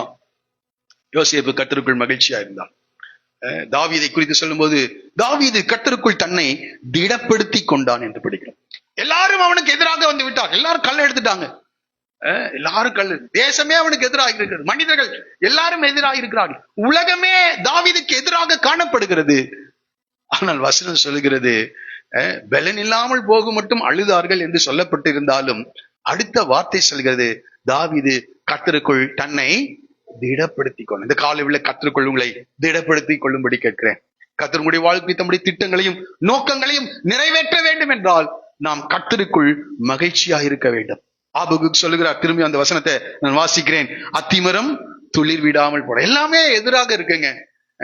அத்திமரம் எல்லாம் இலைகள் எல்லாம் உதிர்ந்து இருக்குது, வறண்டு போய் இருக்கிறது, காய்ந்து போய் விட்டது. இனி இந்த மரத்திலே ஏதாவது ஒரு நன்மையான காரியங்கள் உருவாகும் என்ற நம்பிக்கையே இல்லை. வாழ்க்கை கூட அப்படிதான் சில நேரங்கள் இருக்கும், நம்பிக்கையற்ற சூழ்நிலைகள். அத்திமரம் துளிர் விடாமல் போனான், திராட்சை செடிகளில் பழம் உண்டாகாமல் போனாலும், ஒலிவ மரத்தின் பலன் அற்று போனாலும், வயல்களில் தானியம் விளைவியாமற் போனாலும், கிடையில் ஆட்டு மந்தைகள் முதலற்று போனாலும், தொழுவத்திலே மாடுகள், இப்ப நம்ம வீட்டுல நம்ம காரியத்தை சொல்லும், உறவுகள் இல்லாமல் போனாலும், அடுத்தது வேலை இல்லாமல் போன, பொருளாதாரத்தில் பின்தங்கிய நிலையில் காணப்பட்டாலும், சரீரத்திலே வியாதிகள் காணப்பட்டாலும், எல்லாம் எதிராக இருந்தாலும், வசனம் சொல்லுகிறது, நான் கர்த்தருக்குள் மகிழ்ச்சியாயிருப்பேன், என் ரட்சிப்பின் தேவனுக்குள் களி கூறுவேன். இந்த அனுபவம் இந்த யோசேப்புடைய வாழ்க்கையில இருந்து தேவன் அவனை மறுபடியுமாய் கட்டி எழுப்பி அநேகருக்கு ஆசீர்வாதமாய் அவனை மாற்றுவதற்கு முதல் காரணம், இந்த சூழ்நிலையிலே நான் கர்த்தருக்குள் மகிழ்ச்சியா இருக்க வேண்டும். முடியுமா? முடியணும், வேற வழி இல்லை. தேவன் நம்முடைய நம்பிக்கையா இருக்கிறார். Price the Lord. ஆமா, இதுல ஒரே ஒரு காரியம் எனக்கு புரிந்தது என்னன்னா, அந்த தேவ திட்டத்தை மாத்திரம், அந்த தரிசனத்தை மாத்திரம் அவன் சார்ந்து கொள்ளுகிறான். ஆமா, தரிசனத்தை மாத்திரம் சார்ந்து கொள்ளுகிறான், தேவ திட்டத்தை மாத்திரம் சார்ந்து கொள்ளுகிறான். நிச்சயமாக தேவன் என்னை உயிர்ப்பிப்பார். பொய் சொல்ல அவர் மனிதன் அல்ல, மனம் மாற மனுபுத்திரன் அல்ல. அவர் சொல்லியும் செய்யாதிருப்பாரோ, அவர் வசனத்தையும் நிறைவேற்றாதிருப்பாரோ என்று நமக்கு வசனம் தெரிகிறது. ஆனாலும் அழுது கொண்டு இருக்கிறோம், ஆனாலும் இந்த பிரச்சனையிலிருந்து நாம் வெளியே வராதவர்களா இருக்கிறோம். ஆனால் இந்த யோசேப்பு ரட்சிப்பின் தேவனுக்குள் களி கூறுகிறான், கர்த்தருக்குள் அவன் மகிழ்ச்சியா இருக்கிறான். இங்கிருந்து போகும்போது நம்ம எப்படி போகணும்? அது என்ன பிரச்சனையா இருந்தாலும் சரி, என்ன போராட்டங்களா இருந்தாலும் சரி, எந்த இழப்புகளா இருந்தாலும் சரி, வாழ்க்கையில ஒரு நன்மையும் அனுபவிக்காமல் நாம் காணப்பட்டாலும் சரி, உறவுகள் எவ்வளவு பிரச்சனைகள் இருந்தாலும் சரி, நாம செய்ய வேண்டியது ஒன்றே ஒன்று, நான் கர்த்தருக்குள் மகிழ்ச்சியா இருப்பேன். இந்த காரியம் நம்முடைய வாழ்க்கையில காணப்படும் என்றால் நிச்சயமாக நம்முடைய வாழ்க்கையை தேவன் மறுபடியுமாய் கட்டி எழுப்பார். அடுத்த வசனம் சொல்லுகிறது, ஆண்டவராகிய கர்த்தர் என் பலன் என்று சொல்லுகிறார். இந்த நேரத்துல இந்த இந்த இந்த பிரச்சனைகள்லாம் வரும்போது நம்முடைய பலன் எல்லாம் என்ன செய்யும்? சரீர பலன் போயிடும், ஞானம் போய்விடும், எல்லாமே போய்விடும். ஆனால் இந்த ஆபகுக் சொல்கிறார், ஆண்டவராகிய கர்த்தர் என் பலன், அவர் என் கால்களை மான் கால்களை போலாக்கி உயரமான ஸ்தலங்களில் என்னை நடக்க பண்ணுவார். எதிர்கால நம்பிக்கையை வெளிப்படுத்துகிறான். அதுக்குதான் முக்கியம் சொன்னேன், தேவ திட்டத்தை நாம் அறிந்திருக்க வேண்டும். எதிர்காலத்தை குறித்தான நம்பிக்கையை அவன் வெளிப்படுத்துகிறான். உயரமான ஸ்தலங்களில் என்னை நடக்க பண்ணுவார் என்ற நம்பிக்கை யாருக்கு இருக்கு? ஆபகுக்கு இருக்கு, யோசேப்புக்கு இருக்கு. ஆகவே கர்த்தருக்குள் மகிழ்ச்சியா இருக்கிறான். அப்போ ஃபர்ஸ்ட் நம்ம செய்ய வேண்டும், கர்த்தரோடு கூட நெருங்க வேண்டும், தேவ திட்டத்தை அறிந்து கொள்ள வேண்டும். சூழ்நிலைகள் நமக்கு எதிராக மாறினாலும் அந்த சூழ்நிலையில் நாம் வெளியே வரணும். ஒரே ஒரு காரியம், கர்த்தர் என்னோடு கூட இருக்கிறாங்க, ரட்சிப்பின் தேவனுக்குள் நான் களி கூறுவேன். சரி, இது ஆபகுக்குடைய அனுபவம் மாத்திரம் இல்ல, யோசேப்பின் அனுபவம் மாத்திரம் இல்ல. அப்போஸ்தலனாகிய பவுல் சொல்லுகிற ஒரு வார்த்தையை நான் உங்களுக்காக வாசித்து காண்பிக்கும்படி விரும்புகிறேன். அப்போஸ்தலனாகிய பவுல் தீமோத்தேயுவுக்கு எழுதின 2வது நிருபம், 2 தீமோத்தேயு 4ஆம் அதிகாரம் 16-18 வசனம் வரைக்கும் அவர் சொல்லுகிறார், நான் முதல் விசை உத்தரவு சொல்ல நிற்கையில் ஒருவனும் என்னோட கூட இருக்கவில்லை. ஆமா, ஊழியத்துக்காக அவர் வந்திருக்கிறாரு. அவர் தனியாக எந்த பட்டணத்துக்கு சென்றதாக இல்ல, திரளான ஒரு பெரிய டீமோட தான் பவுல் என்ன செய்வார், ஒவ்வொரு ஊருக்கும் செல்லுவாரு. ஆனால் முதல் விசை உத்தரவு சொல்ல நிற்கையில் ஒருவனும் என்னோட கூட இல்லை, எல்லாரும் என்னை கைவிட்டார். ஒரு மனிதனுடைய வாழ்க்கையில இந்த அனுபவத்தை ஃபேஸ் பண்ணி தான் ஆகணும். எல்லாரும் கைவிடுகின்ற ஒரு சூழ்நிலை நிச்சயமா என்ன செய்யும், அவனுக்கு வரும். ஆமா, எல்லாரும் கூட தான் இருக்காங்க, ஆனால் செயல்பட முடியாத, உதவி செய்ய முடியாத ஒரு சூழ்நிலைகள் நம்முடைய வாழ்க்கையில கடந்து வரதான் செய்யும். எல்லாரும் என்னை கைவிட்டார்கள், அந்த குற்றம் அவர்கள் மேல். ஆமா, இந்த யோசேப்பு அந்த பகையிலிருந்து வெளியே வந்துட்டான். அந்த குற்றம் அவர்கள் மேல் சுமரணும்னு நம்ம சொல்லுவோம். ஆனா பவுல் சொல்றாரு, சுமராதிருப்பதாக. இந்த இடத்துக்கு வரணும். ஆமா, உங்களை பகைத்தவர்களை மன்னிக்கணும், சுமராதிருப்பதாக. பவுல் சொல்கிறார், சுமராதிருப்பதாக. இப்ப பாருங்க, அந்த மனநிலை வந்தாதான் அவர் சொல்றார், கர்த்தரோ எனக்கு துணையாக நின்று என்னாலே பிரசங்கம் நிறைவேறுகிறதற்காகவும் புறஜாதியார் கேட்கிறதற்காகவும் என்னை பலப்படுத்தினார். சிங்கத்தின் வாயிலிருந்தும் நான் ரட்சிக்கப்பட்டேன். ஆமா, எல்லாரும் கைவிட்டுட்டாங்க, நான் யார்கிட்ட அகப்பட்டிருக்கிறேன்? சிங்கத்துக்கிட்ட அகப்பட்டிருக்கிறேன். சிங்கத்தின் எழுத்தின்படி உள்ள சிங்கம் இல்ல, அங்க அந்த தேசத்தின் அதிபதியாக நீரோம், அந்த அந்த ரோம் தேசத்தை ஆளுகை செய்த அரசனை குறித்து சொல்லுகிறார். சிங்கத்தின் வாயிலிருந்தும் நான் என்ன செய்தேன்? ரட்சிக்கப்பட்டேன் என்று சொல்லுகிறார். அப்ப பாருங்க, எல்லாரும் இருந்தா மனிதர்கள் செய்திருவாங்கன்னு சொல்ல முடியாது. ஆனால் கர்த்தரை இந்த பவுலோடு கூட இருக்கிறார். சிங்கத்தின் வாயிலிருந்தும் ரட்சிக்கப்பட்டேன். அடுத்த வார்த்தை சொல்ற, கர்த்தர் எல்லா தீமையிலிருந்தும் என்னை ரட்சித்து என்று சொல்லுகிறார். கர்த்தர் எல்லா தீமையிலிருந்தும் ரட்சித்து தம்முடைய பரம ராஜ்யத்தை அடையும்படி காப்பாற்றுவார் என்ற ஒரு எதிர்கால நம்பிக்கையை வெளிப்படுத்துகிறார். இந்த கால வேளையில இந்த நம்பிக்கை இருக்கிறதா? அவருடைய பிரசனத்துக்குள் இருக்கின்ற அந்த மகிழ்ச்சி, அந்த களி கூறுதல் ஒரு மனிதனுக்கு இருக்கு. எல்லாரும் கைவிடுகின்ற சூழ்நிலை. யோசேப்பை எல்லாரும் கைவிட்டாங்க, உங்க அப்பா கைவிட்டார். சில நேரங்களில் நாம நொந்து கொள்றோம், அங்க அப்பா மட்டும் என்னை சகோதரர் கிட்ட அனுப்பாம இருந்தா நான் எங்க இருப்பேன்? எங்க அப்பா கிட்டே இருப்பேனே அப்படின்னு சில சூழ்நிலைகள் அதற்காக தான் உருவாகிறது. இப்படி எல்லாம் யோசேப்பு அழுது புரண்டு கொண்டு இருக்கவில்லை. ரட்சிப்பின் தேவனுக்குள் அவன் களி கூறுகிறான். இந்த தீமை அவர்கள் மேல் சுமராதிருப்பதாக என்று அப்போஸ்தலனாகிய பவுல் சொல்கிறார். அப்போ இந்த சூழ்நிலைகள் நம்முடைய வாழ்க்கையில வரும்போது கர்த்தர் எல்லா தீமையினின்றும் நம்மை ரட்சிக்கிறவராக இருக்கிறார். ரோமர் 8:31 பவுல் சொல்லுகிற ஒரு வார்த்தை, இவைகள் குறித்து நாம் என்ன சொல்லுவோம்? தேவன் நம்முடைய பட்சத்தில் இருந்தால் நமக்கு விரோதமாய் இருப்பவன் யார்? தேவன் பட்சத்தில் யோசேப்போடு கூட கர்த்தர் இருக்கிறார். அப்ப அவன் சொல்றான், இந்த சூழ்நிலைகள் எல்லாம் எனக்கு எதிராக ஒன்றும் செயல்பட முடியாது. தேவ திட்டத்தை இந்த சூழ்நிலைகள் அபத்தமாக்க முடியாது. கர்த்தர் என்னுடைய பட்சத்தில் இருப்பார் என்றால் எனக்கு விரோதமாய் இருப்பவன் யார் என்று சொல்கிறார். இன்றைக்கு சின்ன பிரச்சனை வந்தாலே ஆண்டவரை விட்டு போய் விடுகிறவளா இருக்கிறோம். ஆண்டவரை தேடணுங்க, என்ன வந்திருக்குது? பெரிய சூழ்நிலைகள் எதிராக வந்திருக்கிறது, உறவுகள்ல பாதிப்பு ஏற்பட்டிருக்கிறது, ஜனங்கள் என்னை விரோதிக்கிறார்கள் என்று சொல்லிட்டு ஆண்டவரை தேடாமல் போய் விடுகிறோம். ஆனால் யோசேப்பு அப்படி அல்ல. ரட்சிப்பின் தேவனுக்குள் அவன் என்ன செய்கிறான்? களி கூறுகிறவனாக இருக்கிறான். கர்த்தரினோடு கூட இருக்கிறார், அதை மட்டும் உறுதிப்படுத்தி கொண்டே வருகிறான். கர்த்தர் யோசேப்போடு கூட இருந்தார் என்று படிக்கிறோம். இந்த காலவெளியில சின்ன பிரச்சனைக்காக தேவனை விட்டு விடுகிற அநேகர் இருக்கிறாங்க. நம்ம எல்லாரும் நல்லா வந்திருக்கிறோம், கொஞ்சம் யோசிச்சு பாருங்க. சின்ன ஒரு காரியத்துக்காக நான் தேவனை தேடுறதை நிறுத்திட்டேங்க, நான் ஜெபிக்கிறதை நிறுத்திட்டேன், நான் வேத வாசிக்கிறதை நிறுத்திட்டேன், தேவனோடு கூட நேரம் செலவழிக்கிறதை நான் நிறுத்தி விட்டேன் என்று யாராவது சொல்வீர்கள் என்றால் கர்த்தரோடு கூட தான் இன்றைக்கு பேசுகிறார். ஒரு சின்ன காரியத்துக்காக என்னை விட்டுட்டியப்பா, உன் வாழ்க்கையை குறித்ததான ஆளுகை என்னிடத்துல இருக்குது, எதிர்காலத்தை குறித்ததான திட்டங்கள் என்னிடத்துல இருக்கிறது, என்னை ரட்சிப்பதற்காக என்னுடைய சொந்த குமாரனையே அனுப்புனேனே, இது எல்லாத்தையும் மறந்துட்டு சின்ன காரியத்துக்காக என்னை விட்டுட்டாயே என்று ஆண்டவர் இன்றைக்கு அநேகரை பார்த்து கேட்கிறார். உங்க வாழ்க்கையில விட்டுட்டீங்களா? யோசேப்போடு கூட கர்த்தர் இருந்தார்னா கர்த்தர் யோசேப்போடு கூட இருக்கிறதுக்கு காரணம் யோசேப்பு கர்த்தரோடு கூட இருந்தான். நீங்கள் கர்த்தரோடு கூட இருக்கிறீர்களா? என்ன சூழ்நிலை வரட்டும், என்ன சூழ்நிலை வரட்டும், நீங்கள் கர்த்தருக்குள் மகிழ்ச்சியா இருக்கிறீர்களா? வேதனை தான், கண்ணீர் தான், துன்பம் தான், அவமானங்கள் தான், பரிகாசங்கள் தான், நிந்தைகள் தான், நெருக்கங்கள் தான். இன்னும் பவுலுடைய வார்த்தையில சொல்லணும்னா நாங்கள் நிர்வாணிகளாக கூட இருந்தோம்னு சொல்றார். தங்க இடமில்லாதவர்களாக இருந்தோம், ஒரு அடிமையாக கொண்டு போகப்படுகிறான். ஆனால் அந்த சூழ்நிலையிலிருந்து யோசேப்பு வெளியே வந்து கர்த்தருக்குள் தன்னை திடப்படுத்தி கொண்டான். அதனால்தான் பவுல் தைரியமா சொல்லுகிறார். ரோமர் 8:36 சொல்லும் போது, கிறிஸ்துவின் அன்பை விட்டு நம்மை பிரிப்பவன் யார் என்று சொல்லுகிறார். இன்னைக்கு சின்ன ஒரு பிரச்சனை வந்தாலே கிறிஸ்துவின் அன்பை விட்டு பிரிந்து போகிற இந்த காலகட்டத்தில பவுல் சொல்லுகிறார், கிறிஸ்துவின் அன்பை விட்டு என்னை பிரிப்பவன் யார்? யோசிப்பு சொல்லுவார், தைரியமா சொல்றார். பர்வத்துக்கு போனா கேட்கலாம், எல்லா பிரச்சனையும் வந்துச்சு, அப்பாவை விட்டு என்னை பிரிச்சுட்டாங்க, ஆனா தேவனை விட்டு என்ன செய்ய முடியல, பிரிக்க முடியல. இந்த காலத்துல நீங்கள் சொல்ல முடியுமா, நீங்கள் தேவனோடு கூட வாழ்ந்து கொண்டிருக்கிறீர்களா? தேவனோடு கூட நடக்கின்றீர்களா? 24 மணி நேரமும் நோவா தேவனோடு கூட சஞ்சரித்துக் கொண்டிருந்தான், ஏனோக்கு தேவனோடு கூட நடந்தான் என்று வேதம் சொல்லுகிறது. சின்ன பிரச்சனைக்காக ஆண்டவர் விட்டுட்டு போயிடணும். இந்த காலத்துல கர்த்தர் இன்றைக்கு உன்னோடு கூட பேசுறார். யோசேப்பை போல நான் உன்னை உயர்த்தும்படி ஒரு பலத்த ஒரு பெரிய திட்டத்தோடு நான் இருக்கிறேன். சின்ன பிரச்சனைக்காக ஆண்டவர் விட்டு போயிடாதீங்க.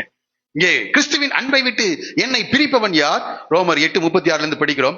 உபத்திரவமோ, வியாகுலமோ, துன்பமோ, பசியோ, நிர்வாணமோ, நாசமோசமோ, பட்டயமோ, இவை எல்லாவற்றிலேயும் நாம் நம்மில் அன்பு கூறுகளாலே முற்றும் ஜெயம் கொள்ளுகிறவர்களா இருக்கிறோம் என்று சொல்கிறார். முற்றும் ஜெயம் கொள்ளு. அடுத்து சொல்றாரு, மரணமானாலும் ஜீவனானாலும் தேவ தூதர்களானாலும் அதிகாரங்களானாலும் வல்லமைகளானாலும் நிகழ்காரியங்களானாலும் வரும் காரியங்களானாலும் உயர்வானாலும், நம்ம உயர்வுனா பிரச்சனை இல்லை, அடுத்து சொல்கிறார் தாழ்வானாலும், வேற எந்த சிருஷ்டியானாலும், எந்த மனிதனாயிருந்தாலும் சரி, எந்த காரியமாயிருந்தாலும் சரி, நம்முடைய கர்த்தராகிய கிறிஸ்து இயேசு உள்ள தேவனுடைய அன்பை விட்டு நம்மை பிரிக்க மாட்டாது என்று நிச்சயித்திருக்கிறேன். எதுவும் ஆண்டவரை விட்டு என்னை பிரிக்காது. எத்தனை பேர் சொல்ல முடியும்? ஆமா, ஆண்டவரை விட்டு என் பிள்ளை என்னை கட்டளை விட்டு பிரிக்க முடியாது, என் பெற்றோர் என்னை கட்டளையிடத்திலிருந்து பிரிக்க முடியாது, இந்த உறவுகள் என்னை கட்டளையிடத்திலிருந்து பிரிக்க முடியாது. பசியோ துன்பமோ வியாகுலமோ கண்ணீரோ எது என் வாழ்க்கையில வந்தாலும் கிறிஸ்துவை விட்டு என்னை என்ன செய்ய முடியாது, ஒன்றும் பிரிக்க மாட்டாது என்று நான் நிச்சயித்திருக்கிறேன். எத்தனை பேர் சொல்ல முடியும்? எப்படிங்க? கிறிஸ்து விட்டு என்னை பிரிக்க மாட்டாது என்று நிச்சயித்திருக்கிறேன்.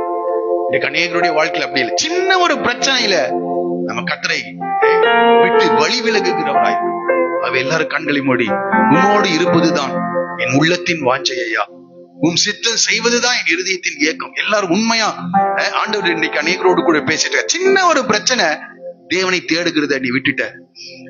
எவ்வளவு உண்மையா என்னை கருத்தாய் தேடினாய, இன்றைக்கு தேடுறையா? ஒரு சின்ன பிரச்சனை, சின்ன ப்ராப்ளம் வாழ்க்கையில, சின்ன நெருக்கம், சின்ன அவமானம், சின்ன ஒரு காரியம், இதற்காக என்னை விட்டு விட்டாய். ஆண்டவரை பார்த்து சொல்லும், ஹல்லேலூயா, உம்மோடு இருப்பதுதான் என் உள்ளத்தின் வாஞ்சையா, உம் சித்தம் என் இதயத்தின். உண்மையாய் சொல்லுவேன், கர்த்தர் கேட்டுக் கொண்டிருக்கிறார். இது ஒரு ஜெபமாக, ஒரு பொருத்தனையாக இருப்பதுதான் என் உள்ளத்தின் வாஞ்சையா, உம் சித்தம் செய்வதுதான் என் இதயத்தின் ஏக்கமையா. செய்யா உம்மைத்தானே என் முன்னே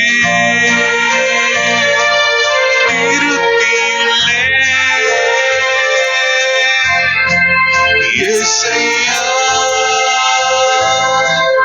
உம்மைத்தானே என் முன்னே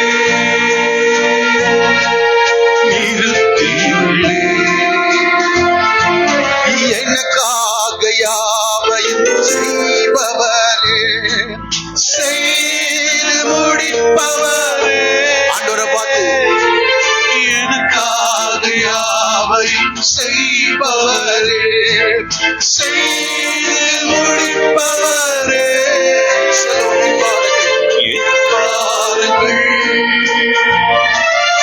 என் சுமைகள் என் பாருங்கள், என் சுமைகள் பாதத்தில் இறக்கி வைத்து, உம் பாதத்தில் இறக்கி வைத்து. ஏசையா உம்மைத்தானே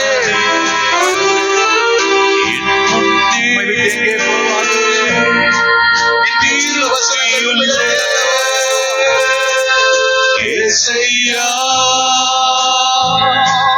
உம்மைத்தானே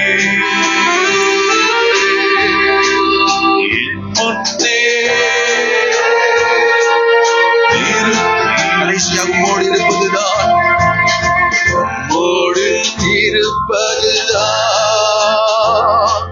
என் உள்ளத்தின் வாஞ்சையா, உம் சித்தம் செய்வதுதான் என் இதயத்தின் ஏக்கமையா. உம்மோடு இருப்பதுதான் என் உள்ளத்தின் வாஞ்சையா. சித்தம் மறுபடியும் எங்களை அர்ப்பணித்துக் கொள்ளுகிறோம்.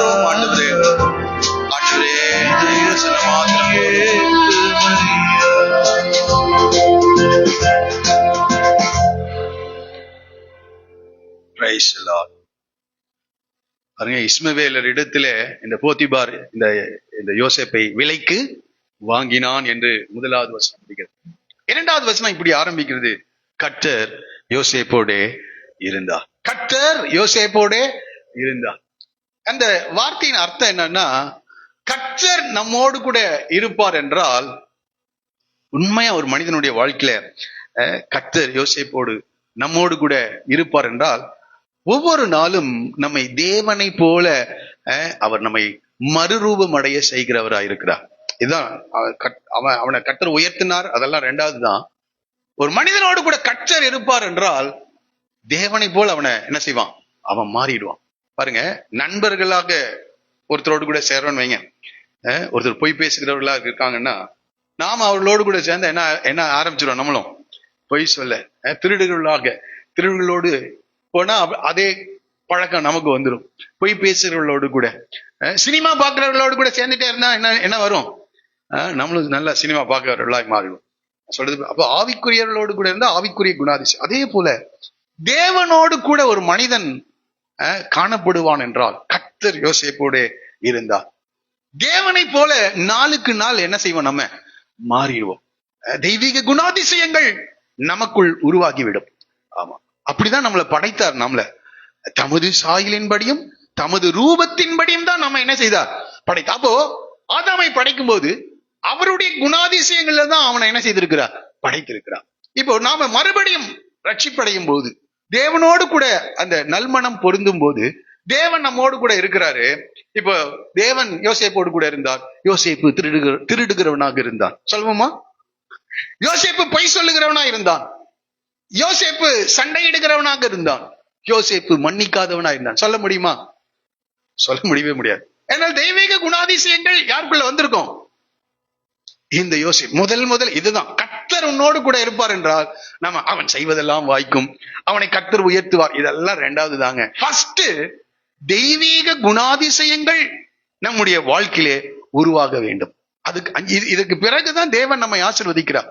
இன்றைக்கு அநேக இடங்கள்ல செய்திகளை கேட்கும் போது ஒரே ஜெபத்துல கர்த்தர் உயர்த்திடுறது மாதிரி எல்லாம் பிரசங்கம் பண்றாங்க.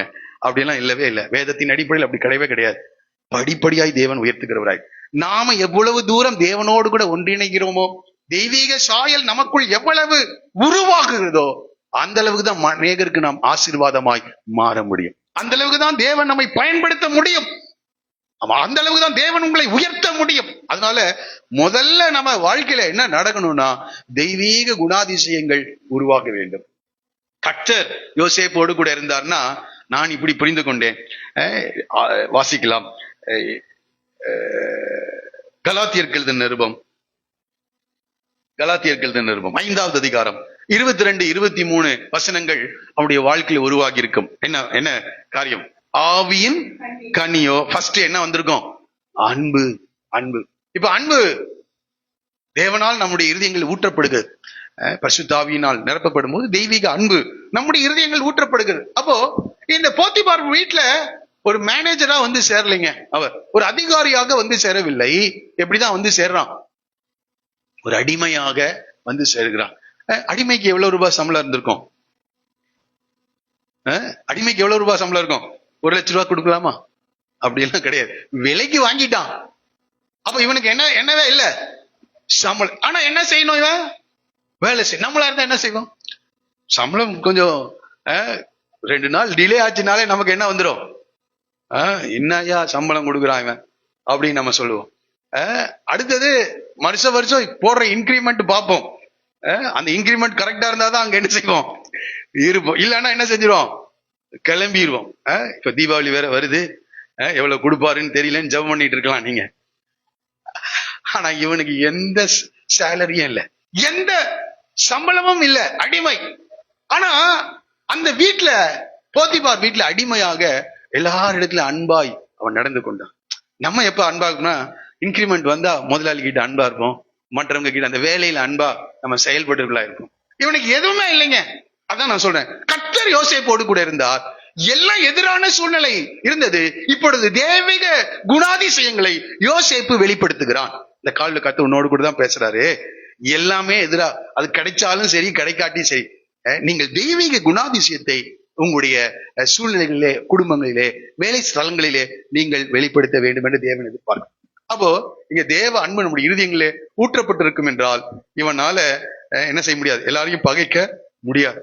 இன்னைக்கு நிறைய பேர் இப்படி எல்லாம் நடந்தா மற்றவர்களோடு கூட பேசும்போதே கோபத்தை வெளிப்படுத்துவார்கள், வெறுப்பை வெளிப்படுத்துவார்கள். அப்படிதானே வெளிப்படுத்துவாங்க. இப்ப என்னோடு கூட பேசாத போ அப்படின்னு சொல்லிடுவோம். நமக்கு ஏதாவது ஒரு நான் டிப்ரெஷன்ல இருக்கேன்னு சொல்லுவோம். அதுக்கு ஏதாவது காரணங்களை சொல்லி யாரையும் நம்ம அண்ட விட மாட்டோம். ஆனால் கர்த்தர் யோசேப்போடு இருந்தார். தெய்வீக அன்பை எல்லா இடத்துக்கும் காண்பிக்கின்றவனாக அவன் காணப்படுகிறான். அடுத்தது அன்பு, அடுத்தது சந்தோஷம். எந்த சந்தோஷத்தை அனுபவிக்கிறதுக்கான சூழ்நிலையும் அவன் வாழ்க்கையில இல்ல. ஆனா எப்படி இருக்கான்? கர்த்தருக்குள் அவன் மகிழ்ச்சியா இருக்கு, கர்த்தருக்குள் சந்தோஷமா இருக்கான். கர்த்தருக்குள் எதுவுமே இல்லைங்க. 2 வார்த்தை சொல்லப்படுது, ஹாப்பினஸ், ஜாய். 2 வார்த்தை இருக்கு. இந்த ஹாப்பினஸ் என்ற வார்த்தை ஹாப்பனிங்ஸ் மூலமா வருமாமா. ஏதாவது ஒரு நல்ல காரியம் வந்ததுன்னா ஹாப்பியா இருப்பாங்க, மகிழ்ச்சியா இருப்பார்கள். மகிழ்ச்சி வந்து சூழ்நிலைகளை பொறுத்தது, சம்பவங்களை பொறுத்ததா இருக்கும். அந்த சம்பவங்கள் முடிஞ்சிருச்சுன்னா ஒரு பர்த்டே பார்ட்டிக்கு போறோம், எப்படி இருக்குது? நமக்கு ஒரு மகிழ்ச்சியா இருக்குது. அந்த சூழ்நிலை மாறினோட அந்த மகிழ்ச்சி போயிடும். ஆனால் சந்தோஷம் அப்படி அல்ல. சந்தோஷம் அது தேவன் கொடுக்கின்றது. உம்முடைய சமூகத்தில் பரிபூர்ண ஆனந்தமும் உம்முடைய வலது பாரிசத்தில் சொல்லுங்களேன் நித்திய பேரின்பம் இருக்குது. அது எங்க கிடைக்கும்னா அந்த சந்தோஷம் கர்த்தர் உன்னோடு கூட இருந்தா அந்த சந்தோஷம் கிடைக்கும். அதனால்தான் பவுல் சிறைச்சாலையில இருந்து சொல்றாரு, சந்தோஷமா இருங்கள், சந்தோஷமா இருங்கள் என்று. ஆமா, உலகத்தால் கிட்ட இருக்கிறது மகிழ்ச்சி. அது பணம் இருந்தா மகிழ்ச்சியா இருப்பான், நண்பர்கள் இருந்தா மகிழ்ச்சியா இருப்பான், ஏதாவது ஒரு நல்ல காரியங்களை வாழ்க்கையில நடந்தா அவன் மகிழ்ச்சியா இருப்பான். ஆனா உனக்குள்ள இருப்பது எது? சந்தோஷம். அது தேவன் உன்னோடு கூட இருப்பதினால். எல்லாமே எதிரா இருக்குது யோசேப்புடைய வாழ்க்கையில. அவன் ரொம்ப மகிழ்ச்சி, சந்தோஷமாக என்ன செய்யறான்? இருக்கான். இவன் சந்தோஷமா இருந்ததுனாலதான் துக்கப்படுகிற 2 பேரை பார்த்து ஏன் நீங்கள் துக்கமா இருக்கிறீர்கள் என்று கேட்கிறான். இவனே அழுதுட்டு இருந்தான்னா அவங்களை என்ன செய்ய முடியும்? கேட்க முடியாது. நன்றாய் இன்றைக்கு காலையில இங்கிருந்து போகும்போது, ஆண்டவரே யோசேப்போடு கூட நீர் இருந்தீர், நீர் என்னோடு கூட இருக்கிறீர். நான் எப்போதும் உம்முடைய தெய்வீக சுவாபத்தை என்னுடைய குடும்பத்திலே, நான் வேலை செய்கிற இடங்களிலே, நான் குடியிருக்கிற இடங்களிலே நான் வெளிப்படுத்த வேண்டும். எதை? முதல்ல தெய்வீக அன்பை வெளிப்படுத்துங்க. மாம்சீக அன்பு இருக்குது, அவன் என்னை நேசித்தா நான் அவனை நேசிக்கிறேன். இந்த அன்பு வேற. இருக்கிற ஒவ்வொரு மேலும் தேவனுடைய திட்டம் என்னன்னா, நீங்கள் மாம்சீக அன்பை வெளிப்படுத்துகிறவர்களாய் அல்ல, தெய்வீக அன்பை வெளிப்படுத்துகிறவர்களாய் நாம் காணப்பட வேண்டும். தெய்வீக அன்பு எப்படின்னா, எதையுமே எதிர்பார்த்து செய்கிறது அல்ல. எதையும் எதிர்பார்த்து நம்மளை எதிர்பார்த்து ஆண்டவர் எதாவது செஞ்சாரு? ஆமா, எது நாம் அவருக்கு சத்துருக்களாய் இருக்கும் போது தேவன் நம்மேல் பாராட்டின அன்பை தம்முடைய குமாரனாகிய இயேசுவின் மூலமா வெளிப்படுத்தினார். சத்துருக்களை நேசிப்பதின் மூலம். அந்த அன்பை நம்முடைய குடும்பங்களை வெளிப்படுத்த வேண்டும். அடுத்ததாக தேவன் நம்மோடு கூட இருப்பதினால் ஏற்படுகிற சந்தோஷம். ஆமா, உம்முடைய சமூகத்தில் பரிபூர்ண ஆனந்தம். அப்ப எப்போது கர்த்தருடைய சமூகத்துல இருந்தீங்கன்னா சூழ்நிலை எதிரா இருந்தாலும் நாம் எப்படி இருப்போம்? சந்தோஷமா இருப்போம். அடுத்தது சமாதானமா இருப்போம். தேவ திட்டம் இருக்கு, தேவனுடைய ஆளுகையில தான் நான் என்ன செய்யறேன் இருக்கேன். இப்படி எல்லா சூழ்நிலைகள் இருந்தாலும் தெய்வீக சமாதானம் நம்முடைய சிந்தையிலே ஆளுகை செய்யும். அடுத்தது நீடிய பொறுமை உடையவர்களாக இருப்போம். நன்றாய் புரிந்து, நான் கர்த்தருடைய பிள்ளைன்னு தான் சொல்றோம், அபிஷேகத்துல கூட சில நேரத்துல நிறையிறோம், வேத வசனத்தை மனப்பாடமாக என்ன செய்யறோம்? சொல்றோம். ஆனா பொறுமைன்னு வரும்போது என்ன வருது? இல்லாமல் போய்விடும். தேவனோடு கூட இருப்போம் என்றால் நீடிய பொறுமை உடையவர்களா இருப்போம். அடுத்தது தயவுள்ள, எல்லா இடத்திலும் தயவு. நம்ம என்ன நினைக்கிறோம்? எல்லாரும் என் மேல தயவா இருக்கணும்னு நினைக்கிறோம். எல்லாரும் என் மேல எப்படி இருக்கணும்? தயவா இருக்கணுங்க. நான் இல்ல நான் இல்ல, நாம எல்லாரும் மேல எப்படி இருக்கணும்? தயவாய் இருக்கணும். கர்த்தர் உங்களோடு கூட இருக்கிறாரா? அதுக்கு அடையாளங்கள் இது. ஆவியின் கனியோ என்று சொல்லப்பட்டிருக்கிறது. தயவுள்ளவர்களாய் இருக்க வேண்டும். அடுத்தது நல்ல குணம் உள்ளவர்கள். ஆமா, பொல்லாத குணம் உள்ளவர்களா எல்லாம் இருக்கக்கூடாது. நற்குணம். அடுத்தது விசுவாசம். எல்லா சூழ்நிலையும் என்ன இருக்குது? எனக்கு தேவன் மேல் வைக்கிற விசுவாசம். பணத்தின் மேல் வைக்கிற விசுவாசம் இல்ல, மனிதர்கள் மேல் வைக்கிற விசுவாசம் இல்ல. யார் மேல எனக்கு இருக்குது? தேவன் மேல ஆமா, விசுவாசத்துல வல்லவர்களாய் நாம் எல்லாரும் மாறணும். ஆமா, நம்முடைய விசுவாசத்தை அநேகர் பின்பற்றுகிற அளவுக்கு நம்ம மாறணும். ஐயோ, அவர் விசுவாசத்தை பின்பற்ற முடியுமா அப்படின்னு நம்ம நினைக்க கூடாது. அவரே விசுவாசத்தை விட்டு வழி விலகி போயிட்டா அப்ப நம்ம விசுவாசத்தை யார் பின்பற்றுவா? கொஞ்சம் யோசிச்சு பாருங்க. உங்களுடைய விசுவாசத்தை மற்றவர்கள் பின்பற்றுகிற அளவுக்கு இருக்கிறா. தீமோத்தேயு கிட்ட பவுல் சொல்றாரு, முதல்ல அது பாட்டி கிட்ட இருந்துச்சுப்பா, அப்புறம் உங்க அம்மா கிட்ட வந்துச்சு, இப்ப அந்த விசுவாசம் யார்கிட்ட வந்திருக்கு? உன்கிட்ட வந்திருக்குது அப்படின்றார். பவுல் சொல்றார், நல்ல போராட்டத்தை போராடினேன், விசுவாசத்தை என்ன செய்தேன்? காத்து. பரிசுத்தவான்கள் இடத்துல ஒரு விசை ஒப்பு கொடுக்கப்பட்ட விசுவாசமா இந்த விசுவாசம் கடைசி வரைக்கும் அந்த விசுவாசத்துல இருக்கணும். அந்த விசுவாசத்துல நாளுக்கு நாள் வளரணும். விசுவாசத்துல வளரணும்னா என்ன செய்யலாம்? வேதத்தை தான் வாசிக்கணும். விசுவாசம் கேள்வியினால் வரும், கேள்வி தேவனுடைய வார்த்தை அதிகமா படிச்சுட்டே இருந்தீங்கன்னா உங்களுக்குள் விசுவாசம் வளரும். ஆமா, தேவனுடைய வார்த்தையை கேளுங்க, தேவனுடைய வார்த்தையை வாசிங்க, தேவனுடைய வார்த்தையை தியானிங்க. அப்பொழுது விசுவாசத்திலே நீங்கள் பலப்படுவீர்கள். வேற வழியே கிடையாதுங்க. கொஞ்சம் யோசிச்சு பாருங்க. பிள்ளை இருக்கான், பரீட்சைக்கு போறான், எதுவுமே படிக்காம போய் எழுத முடியுமா? உட்கார்ந்து என்ன செஞ்சது ஆகணும்? அவன் படிச்சது. ஆகவே இங்க இருக்கிற விசுவாசிகள் யாவரும் வேதத்தை என்ன செஞ்சுதான் ஆகணும்? படிச்சுதான் ஆகணும். ஒருவேளை எனக்கு படிக்க முடியலைங்க, இப்ப எல்லார் கையிலயும் செல்போன் கற்றுக் கொடுத்துருக்கிறாரு, அதுல போட்டீங்கன்னா அது என்ன செய்யும்? ஆதியாகமம் 1ஆம் அதிகாரம், ஆதியிலே தேவன் வானத்தையும் சிருஷ்டித்தான், அப்படியே அது சொல்லுது. கேளுங்க. விசுவாசம் எப்படி வரும்? கேள்வியினால் வரும் என்று சொல்லப்பட்டிருக்குது. எல்லாரும் கேட்க முடியும் தேவனுடைய வார்த்தையை. ஆமா, எதுவுமே படிக்கல, தியானிக்கல, கேட்கல அப்படின்னா சூழ்நிலை வரும்போது நம்முடைய விசுவாசம் எவ்வளவு இருக்குதுன்றத நமக்கும் காட்டிடுவாரு, மற்றவங்களுக்கும் காட்டிடுவார். ஆகவே இந்த காலவில் தெய்வீக விசுவாசத்தினால் நிரப்பப்படும். தினந்தோறும் வேதத்தை வாசிக்கணும், தியானிக்கணும், கேட்கணும். அதை நீங்கள் கேட்டுக்கொண்டு விசுவாசத்திலே நீங்கள் வல்லவர்களாக. அடுத்தது சாந்த குணமுடையவர்களாக நாம் காணப்படுவோம். சாந்தம். அவன் ஆண்டவர் சொல்றார், நான் சாந்தமும் மனத்தாழ்மையுமா இருக்கு. ஆனால் என்னை பின்பற்றுகிற என்னுடைய பையன் எப்படி இருக்கான் அப்படின்னு சொல்ல முடியுமா? இவர் சாந்தமா இருக்கிறாரா? நம்முடைய சாந்த குணத்தை பார்த்தே நாம ஆண்டவருடைய பிள்ளைன்னு சொல்லணும். சொல்லுவோமா? நம்முடைய கோபத்தை பார்த்து, நம்முடைய எரிச்சலை பார்த்து, நம்முடைய அகங்காரங்களை பார்த்து, நம்ம செயல்படுகிற விதங்களை பார்த்தா வேற ஒருத்தருடைய பிள்ளை பாய்வன். வேற ஒருத்தன் எப்படி வருவான்? அப்படி வருவான்ல, அவன் பிள்ளை. இன்னைக்கு நிறைய பேர் அப்படிதான் நம்ம காட்டிடுறோம். தேவனை வெளிப்படுத்தி சாந்த குணம், நான் சாந்தமும் மனத்தாழ்மையுமா இருக்கிறேன், நுகத்தை உங்கள் மேல் ஏற்றுக்கொண்டு என்னிடத்தில் கற்றுக்கொள்ளுங்கள் என்று சொல்ல. அடுத்தது இச்சை அடக்க முடியவர்களாக. எல்லா உணர்வுகளும் இருக்கிறது, அதை ஆளுகை செய்ய கூடியவர்களாக நாம் இருக்க வேண்டும். எல்லாருக்கும் எல்லா உணர்ச்சிகளையும் கற்று வச்சிருக்கிறார்.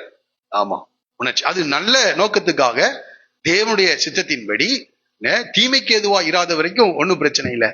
இச்சை அடக்க முடியவர்களா இருக்க வேண்டும். அடுத்தது, இப்படிப்பட்டவர்களுக்கு விரோதமான பிரமாணம் ஒன்றுமில்லை. இப்ப பாருங்க, இந்த தெய்வீக குணாதிசயங்கள் கர்த்தர் யோசேப்போடு இருந்தா, யோசேப்பு தேவனை போல மாறிட்டாங்க. அந்த வீட்டுல அடிமைதான். ஆனா எப்படி யாக்கோபுக்கு இவன் பிரியமான ஒரு பிள்ளையா இருந்தானோ, அதே போல இந்த குணாதிசயங்களை வெளிப்படுத்தி அந்த வீட்டிலே, போத்திபாருடைய வீட்டிலே இவன் எல்லாருடைய நம்பிக்கையும் பெற்றுவிட்டான். ஒரு சொல்லுவோமா? முடியுமா? முடியாதா? இந்த குணாதிசயங்களை உங்க வீட்டுல நீங்க வெளிப்படுத்தினீங்கன்னு வைங்க, இன்னைக்கு ஆரம்பிக்கிறீங்க, ஒரு மாதத்துல, ஒரு சில மாதங்கள்ல எல்லாருடைய அன்பையும் ஆதரவையும் நீங்கள் என்ன செய்ய முடியும்? பெற்றுக்கொள்ள முடியுமா? முடியாதா? நம்ம சண்டை போடுறதுனாலதான் எதையும் பெற்றுக்கொள்றது இல்லை. நம்முடைய மாம்சீக குணநலன்கள் வெளிப்படுகிறதுனாலதான் மற்றவருடைய நம்பிக்கையை நாம் பெற முடியாதவர்களாய் இருக்கிறோம்.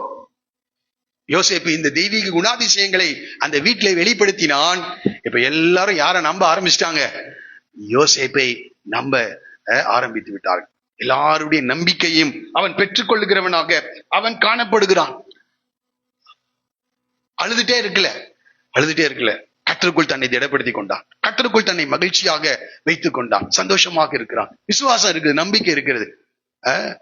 ஆபிரகாமின் தேவன், ஈசாக்கின் தேவன். நான் நினைக்கிறேன் அந்த 17 வயதுக்குள்ள, இதுக்குதான் நன்றாய் புரிந்து கொள்ளுங்க, 17 வயதுக்குள்ள இந்த குடும்பத்தை பற்றிய தேவ திட்டத்தை நிச்சயமாக யோசேப்பு அறிந்து வைத்திருக்க வேண்டும், நான் நம்புகிறேன். எப்படி யாக்கோபு அந்த சேஷ்டபுத்திர ஆசீர்வாதத்துக்குள்ள குறியவனாக அவன் இல்லாவிட்டாலும் அதை வாஞ்சித்தான். ஏன்னா அவனுக்கு தெரியும், ஆபிரகாம், ஈசாக்கு, அடுத்தது யார் வரணும்? யாக்கோபு வரணும்.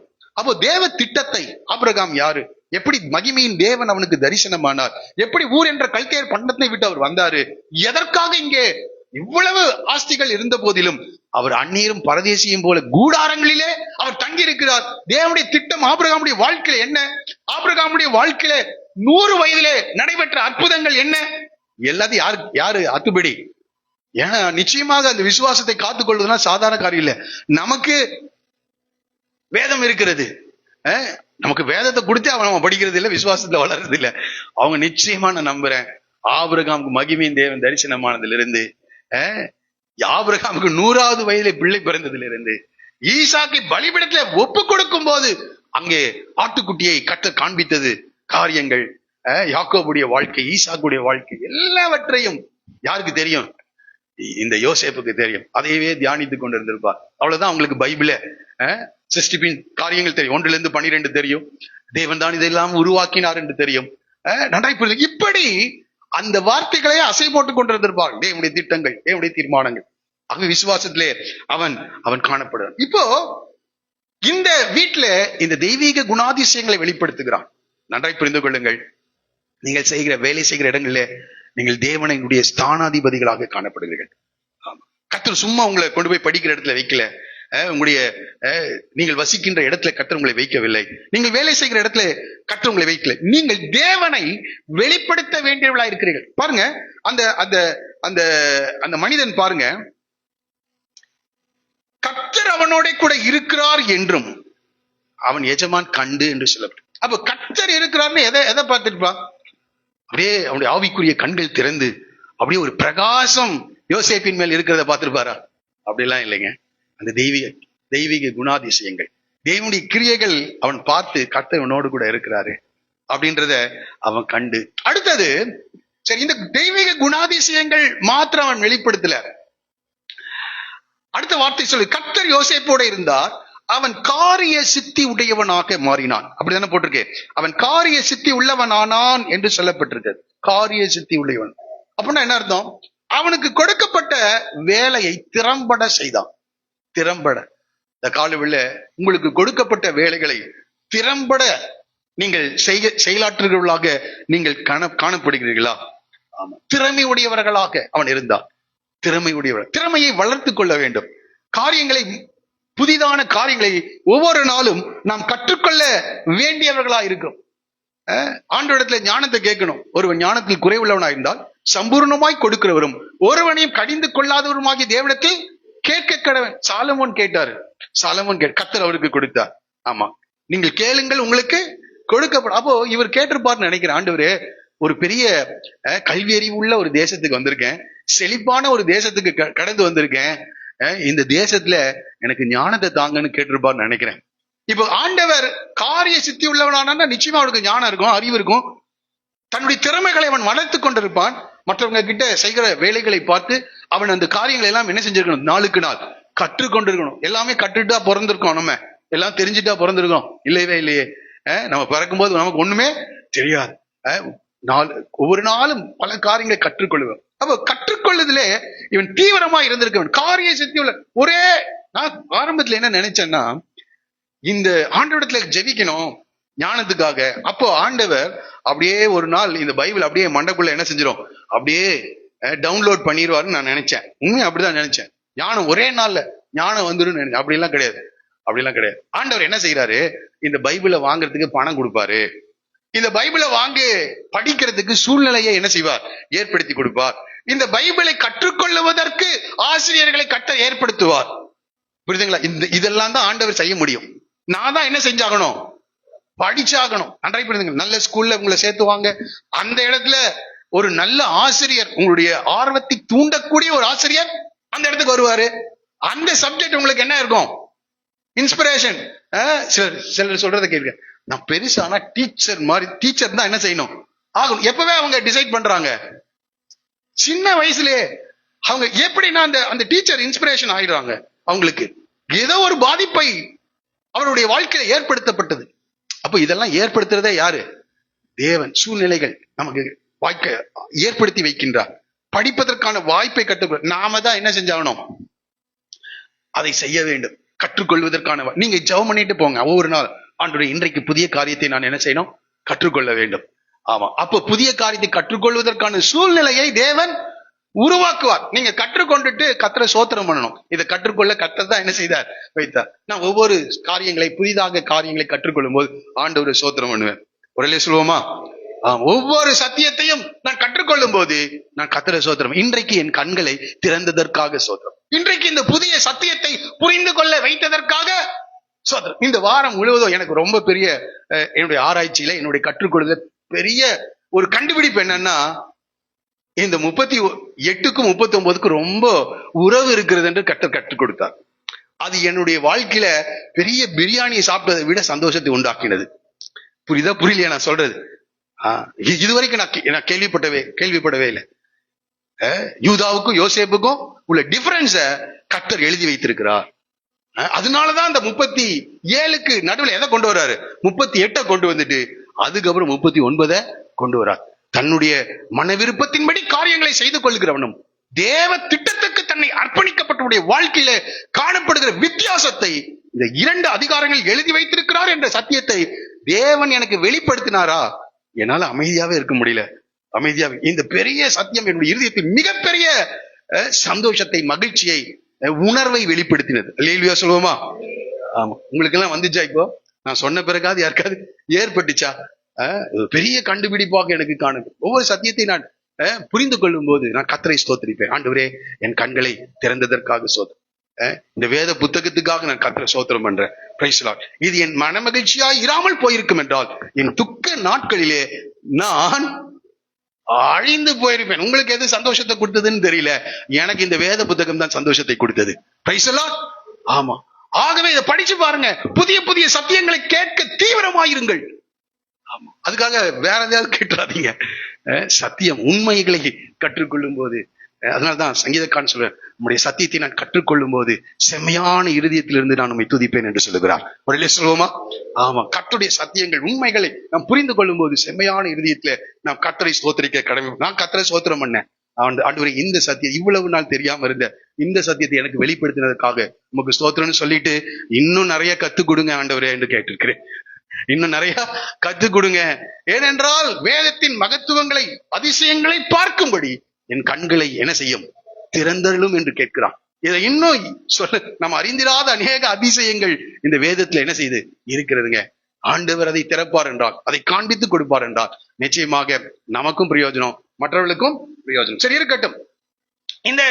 இந்த யோசேப்பு, கர்த்தர் யோசேப்போடு கூட இருந்தார். அவன் காரிய சித்தி உடையவனாக மாறும். தன்னுடைய திறமைகளை அவன் வளர்த்துக் கொள்ளுகிறவனா இருந்தான்.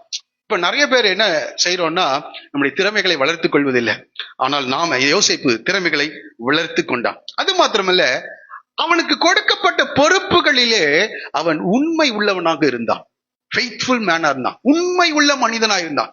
உண்மை உள்ள மனிதர்கள் தான் பரிபூர்ண ஆசீர்வாதங்களை அவர்கள் பெறுவார்கள். நன்றாய் புரிந்து கொள்ளுங்கள். கொடுக்கப்பட்ட வேலை சிறியது.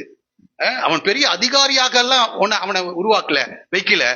ஒரு ஊழியக்காரன், வேலைக்காரனாக, ஒரு அடிமையாக இருந்தான். நான் நினைக்கிறேன், என்ன வேலை கொடுத்துருப்பாங்க?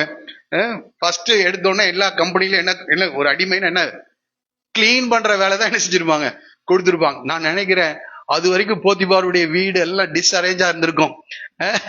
இப்ப இவன் அடிமையாக வந்த உடனே என்ன ஆகுது, வீடெல்லாம் கிளீனா இருக்கு. ஒரு வித்தியாசத்தை தன்னுடைய வேலையில என்ன செய்தான், காண்பித்தான். அது கிளீன் பண்ற வேலை தானங்க. இனி அதிகாரியாக மேனேஜரா உட்கார வச்சா அதுக்கப்புறம் நான் செய்யறேன் அப்படிலாம் இல்ல. ஃபர்ஸ்ட் அந்த சிறிய வேலையிலிருந்து ஒரு பெரிய போத்திபார் வீட்டுக்குள்ள வந்தோடனே அந்த வித்தியாசத்தை என்ன செய்கிறான், உணர்கிறான். சின்ன வேலையில நீங்க உண்மை உள்ளவளா இருந்தால், அதான் கொஞ்சத்துல உண்மை உள்ளவளா இருந்தால் அநேகத்தின் பேரில் கர்த்தர் உங்களை என்ன செய்வார், அதிகாரியாக மாற்றுவார். மத்தேயு 25:21 நம்ம படிக்கிறோம், நல்லது உத்தமமும் உண்மையும் உள்ள ஊழியக்காரனே, கொஞ்சத்திலே உண்மையா இருந்தாய், அநேகத்தின் பேரில் உன்னை அதிகாரியாக வைப்பேன். இப்போ அந்த வித்தியாசத்தை அவன் ஏற்படுத்திக்கான். தெய்வீக குணாதிசயம் உடையவனா இருக்கிறானா, அவன் தேவனத்துல ஞானத்தை கேட்டிருப்பான், திறமைகளை, காரியங்களை கற்றுக்கொள்ள அவன் என்ன செஞ்சிருப்பான், ஆர்வமுடையவனாக இருந்திருப்பான். அது மாத்திரமல்ல, அவனுக்கு கொடுக்கப்பட்ட பொறுப்புகளில் எல்லாம் அவன் எப்படி இருந்திருப்பான், உண்மை. அப்பதான் நம்பிக்கையை பெற முடியும். முதலாளி நம்மளை நம்பணும், நம்ம வீட்டுல இருக்கவங்க நம்மளை நம்பணும்னா அவன் கொடுக்கப்பட்ட வேலையில என்ன செய்யணும், உண்மை. ஆமா, ஒரு வேலையை நமக்கு கொடுக்குறாங்கன்னு வைங்க, அவங்க வந்த பிறகுதான் நம்ம செய்யவே ஆரம்பிச்சோம்னா என்ன ஆகும்? இல்ல நான் மறந்துட்டேன், நான் டிவி பார்த்துட்டு இருந்தேன், அப்ப நம்ம மேல நம்பிக்கை வருமா? ஆமா.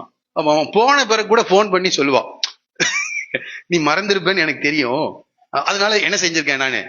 ஆமா. அப்போ அதெல்லாம் நம்மளுடைய நம்பிக்கை பெற்றவர்களா அடையாளம் கிடையாது. நடை புரிந்து கொள்ளுங்க. ஆகவே இவன் நம்பிக்கைக்குரியவனாக, கொஞ்சத்திலே உண்மை உள்ளவனாக அவன் இருந்தான். நம்ம அநேகர் என்ன அநேகத்தின் பேர் அதிகாரியா வைத்து அதுக்கப்புறம் உண்மையா இருக்கலாம் நம்ம நினைக்கிறோம். வசனம் என்ன சொல்லுகிறது என்றால் லூக்கா 16:10-12 வரைக்கும், லூக்கா 16:10 நம்ம படிக்கும் போது, கொஞ்சத்தில் உண்மை உள்ளவன் அநேகத்திலும் உண்மை உள்ளவனாயிருக்கிறான், கொஞ்சத்திலே அநீதி உள்ளவன் அநேகத்திலும் அநீதி உள்ளவனா இருக்கிறான். அப்ப கொஞ்சத்துல ஒரு தாளந்து தாங்க, அதுல நம்ம உண்மையா இருக்கணும். அடுத்தது, அநீதியான உலக பொருள்களை பற்றி நீங்கள் உண்மையா இராவிட்டால் யார் உங்களை நம்பி உங்களிடத்தில் மெய்யான பொருளை ஒப்புவிப்பார்கள் என்று சொல்லப்பட்டிருக்கிறது. அடுத்தது, வேறொருவனுடைய காரியத்தில் நீங்கள் உண்மை உள்ளவர்களாய் இராவிட்டால் உங்களுக்கு யாதொன்றை சொந்தமாக கொடுப்பவன் யார்? பாருங்க, மற்றவங்க வேலையில காரியங்கள் தான், அதுல உண்மையா இராவிட்டால் உங்களை நம்பி சொந்தமாக ஒரு காரியத்தை என்ன செய்யாது, கிடைக்காது. நீங்க ஒரு கம்பெனியில வேலை செய்யலாம், ஆண்டவர் உங்களுக்கு என்ற சொந்தமாக ஒரு கம்பெனியை கொடுக்கணும்னா நீங்க மற்றவங்க கம்பெனியில எப்படி இருக்கணும்? உண்மையா இருக்கணும். இல்லைங்க, என் கம்பெனி வந்த பிறகு நாம உண்மையா இருக்கிறேன் அப்படின்னு நினைச்சீங்கன்னா முடியாது. வசனம் ரொம்ப கிளீனா இருக்குது. வேறனுடைய காரியத்தில் நீங்கள் உண்மை உள்ளவர்களாய் இராவிட்டால் உங்களுக்கு யாதொன்றை சொந்தமாக கொடுப்பவன் யார்? நன்றாய் புரிந்து கொள்ளுங்கள். இப்படி உண்மை உள்ளவனாக இந்த யோசேப்பு இருந்திருக்கணும். அடுத்ததாக, இந்த யோசேப்பு ஜாக்கிரதை உடையவனா இருக்கணும். ஏனென்றால் வசனம் சொல்லுகிறது, நீதிமொழிகளின் புஸ்தகம் 22:29 வாசிங்க. நீதிமொழிகள் 22:29.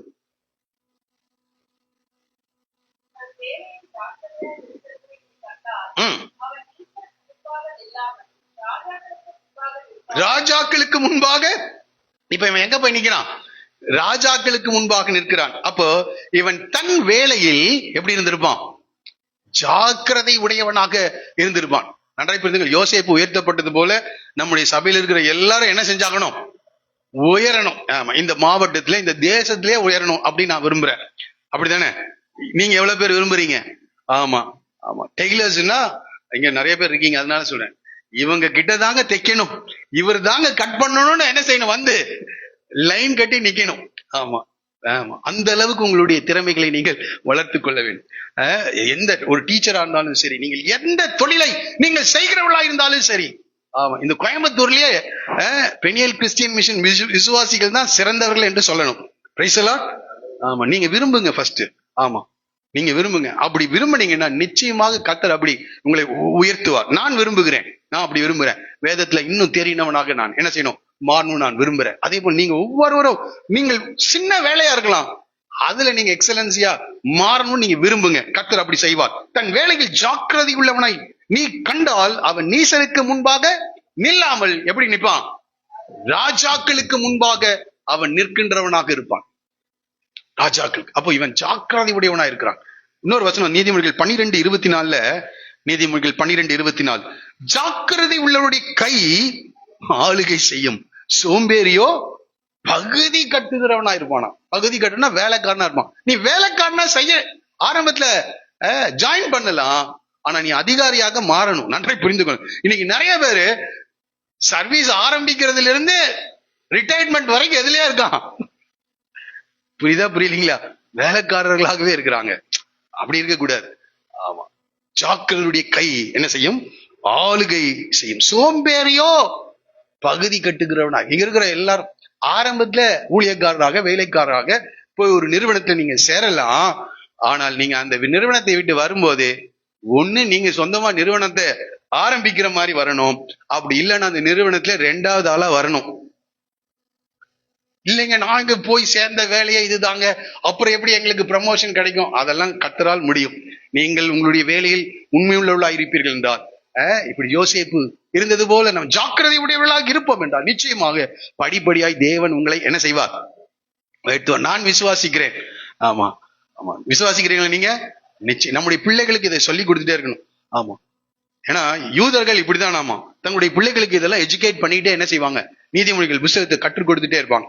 ஞானத்திலே வளரணும்னு அவங்களுக்கு சொல்லி கொடுத்துட்டே, அதனால அவங்க தலை சிறந்தவர்களாக இருக்கிறார்கள். ஆகவே என்னுடைய பிரசங்கத்துல அடிக்கடி இதை நான் சொல்லுகிறேன். நம்முடைய திருச்சபையின் மக்கள் எல்லாரும் என்ன செய்யணும், பெரிய முதலாளிகளாக கம்பெனியில 2வது ஸ்தானத்துக்கு என்ன செய்யணும். ஏன்னா அப்படிதான் வந்திருக்காங்க.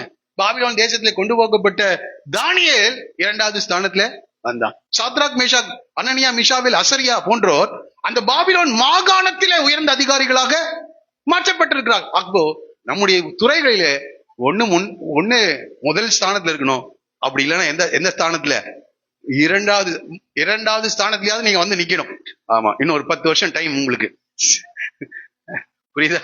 ஆமா, அந்த அளவுக்கு நம்ம வளரணும். அப்ப ஜாக்கிரதை உடையவனாக அவன் என்ன செய்திருக்கிறான், அவன் அவன் அவன் இருந்திருக்கிறான். அது மாத்திரமல்ல, விடாமுயற்சி உடையவனாக அவன் இருந்திருக்க வேண்டும். விடாமுயற்சி. ஒரு எடுத்தோன்ன ஒரு காரியத்துல தோல்வி கிடைக்காது, எடுத்தோன்ன ஒரு காரியத்துல அங்கீகாரம் நமக்கு கிடைக்காது. ஆமா, விடாமுயற்சி உடையவர்களாக இருக்க. சிலர் ஒரு தடவை தோல்வி அடைஞ்சிருச்சுன்னா அதோடு கூட அதை என்ன செஞ்சிருவாங்க, இது நமக்கு ஒத்து வராதாட்டு இருக்கு. இல்ல, யோசேப்பு அப்படி இல்லை. பெரிய காரிய சித்தி உடையவனாக மாறினதுக்கு காரணம் என்னன்னா விடா முயற்சி. அது மாத்திரம் இல்லை, எல்லாவற்றிலும் அவுட்ஸ்டாண்டிங் பர்சனா இருந்திருக்கான். ஆமா, திறம்பட செய்கின்றவனாக அவன் காணப்பட்டதுனால்தான் பெரிய பொறுப்புகளுக்கு அவனை என்ன செய்தாங்க, அவனை கொண்டு வந்து வைத்தார்கள். அப்பதான் சொல்லப்படுகிறது பாருங்க, 3வது வசனம், கர்த்தர் அவனோட இருக்கிறார் என்றும் அவன் செய்கிற யாவையும் கர்த்தர் வாய்க்க பண்ணுகிறார் என்றும் அவன் எஜமான் கண்டு. அப்போ அவன் எந்த வேலை கொடுத்தாலும் அதை திறம்பட செய்து முடிக்கிறவனாக அவன் காணப்பட்டிருக்கிறான். அப்ப பாருங்க, கர்த்தர் யோசேப்போடு கூட இருந்தாரு. அவங்கிட்ட தெய்வீக குணாதிசயங்கள் மாத்திரம் அல்ல, உலக பிரகாரமான தேவையான எல்லா திறமைகள், தாளந்துகளை அவன் தன்னை வளர்த்து கொள்ளுகிறவனாக இருந்தான். ஆகவே தன் எஜமான் கண்டு, பாருங்க 4வது வசனத்தை வாசிங்க. பாருங்க, யார்கிட்ட தயவு வைக்கிறா, யோசேப்பிண்டத்தில் தயவு வைத்து. அப்ப முதலாளியுடைய தயவு கிடைக்கணும் நமக்கு. நிறுவனத்துல நீங்க வேலை செய்கிற இடங்கள்ல மனிதர்களுடைய தயவு வேணும். ஆரம்பத்துல நீங்க தயவை வெளிப்படுத்தினா கொஞ்ச நாள் கழிந்த பிறகு அவங்க உங்க மேல என்ன செய்வாங்க, தயவு. நீங்க கேட்காமலேயே எல்லா ப்ரமோஷனையும் கொடுப்பாங்க. இல்லைன்னா சண்டை போட்டா கூட என்ன செய்ய மாட்டான், கொடுக்க மாட்டான். நன்றாய் புரிந்து கொள்ளுங்க. ரூத் கேக்குறாங்க போவாஸ் கிட்ட, என் மேல இவ்வளவு தயவு வைக்கிறதுக்கு காரணம் என்ன அப்படின்னு போவாஸ் கிட்ட கேட்டா, நீ உன்னுடைய புருஷன் மரித்த பிறகு நீ உன் மாமியாராகிய நகோமிக்கு செய்ததை எல்லாம் நான் கேட்டேன். நீ அவள் மேல தயவு வைத்ததினால நான் உன் மேல என்ன செய்யறேன், தயவு வைக்கிறேன். நன்றாய் புரிந்து, தயவு உள்ளவர்களுக்கு அவர் தயவு உள்ளவராய். அந்த முதலாளி அவன் மேல தயவு வைத்தான். நீங்க எல்லாருக்கும் தயவு பாராட்டுங்க, தயவு இரக்கம் பாராட்டுங்க, மற்றவர்கள் தவறுகளை மன்னிங்க, மற்றவருடைய குறைவுகளை பொறுத்து கொள்ளுங்கள், மற்றவருடைய குறைவுகளை பொறுத்து கொள்ளுங்கள். தயவு பாராட்டுகளுக்கு தயவு கிடைக்கும். இப்போ தயவு வாசிங்க, அவனுக்கு தயவு வைத்து அவனை தன் ஊழியக்காரனும் தனக்கு உண்டான யாவற்றையும் என்ன செய்தானா அவன் கையில் ஒப்புவித்தான். ஆமா, முழு இன்சார்ஜ் யாருக்கு கொடுக்கிறார். பாருங்க, யோசேப்புக்கு தேவனால் செய்ய முடியும்னா உங்களுக்கும் என்ன செய்ய முடியும், ஆண்டவரால் செய்ய. அதுக்கு அதனால்தான் நான் அடிக்கடி ஒரு வார்த்தை சொல்றேன், நீங்கள் பொறுப்புகளுக்கு வர வேண்டும் என்றால் நீங்கள் பொறுப்புள்ளவர்களாய் நடந்து கொள்ளுங்க. கர்த்தர் உங்களுக்கு ஒரு பொறுப்பை கொடுக்கணும்னா நம்ம ஃபர்ஸ்ட் எப்படி இருக்கணும், பொறுப்பா இருக்கணும். பொறுப்பா நடக்கலைன்னா பொறுப்புக்கு வர முடியாது. ஆமா, ஆகவே தன் வீட்டுக்கு ஒப்புவித்தான். அடுத்த வார்த்தை 5வது வசனம் வாசிங்க. பாருங்க, அதிகாரியாக மாற்றி விட்டான். ஃபர்ஸ்ட் போய் அடிமையாக சேர்கிறான், இப்ப என்னவா கர்த்தர் மாற்றுறாரு. ஆமா, அதனால்தான் சொன்னேன், கொஞ்சத்திலே நம்ம உண்மையுள்ளா இருப்போம் என்றால் அநேகத்தின் பேரிலே தேவன் நம்மை அதிகாரியாக அவர் மாற்றுகிறார் என்று படிக்கிறோம். தன் வீட்டுக்கு உண்டான எல்லாவற்றுக்கும் விசாரணை காரணாக்கினது முதற்கொண்டு வாசிங்க, ஆசீர்வதித்தார்.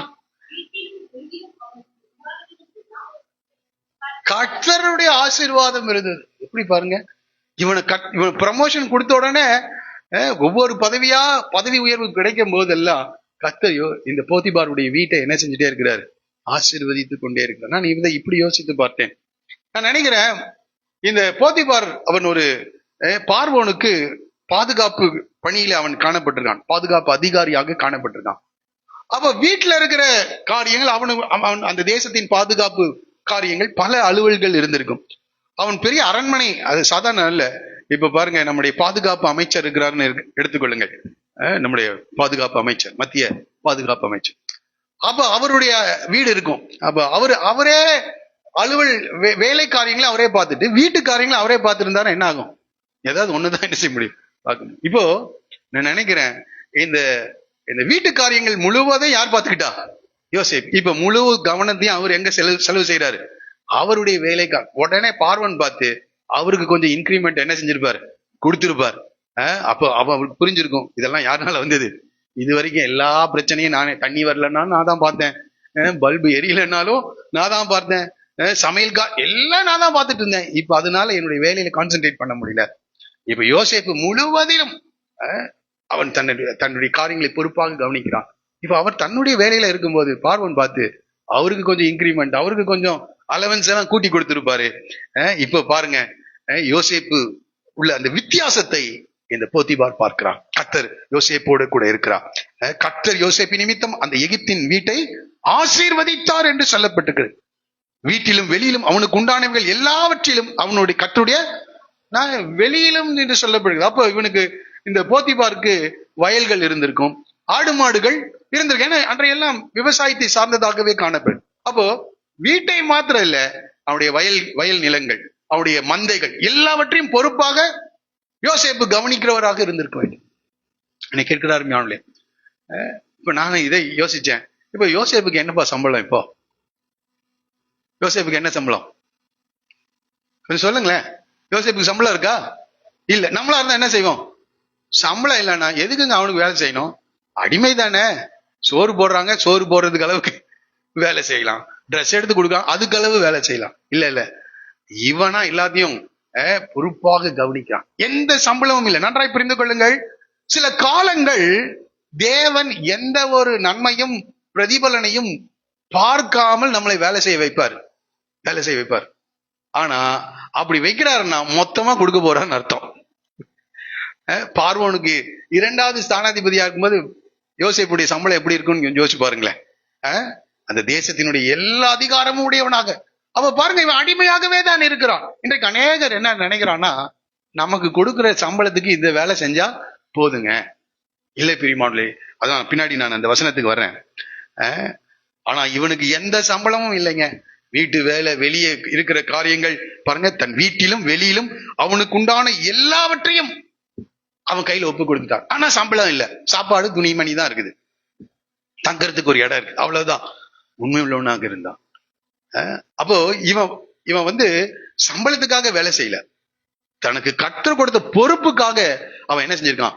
வேலை செய்ய. இப்படிப்பட்டவர்களை தான் தேவன் தேடிக்கொண்டு இருக்கிறார்.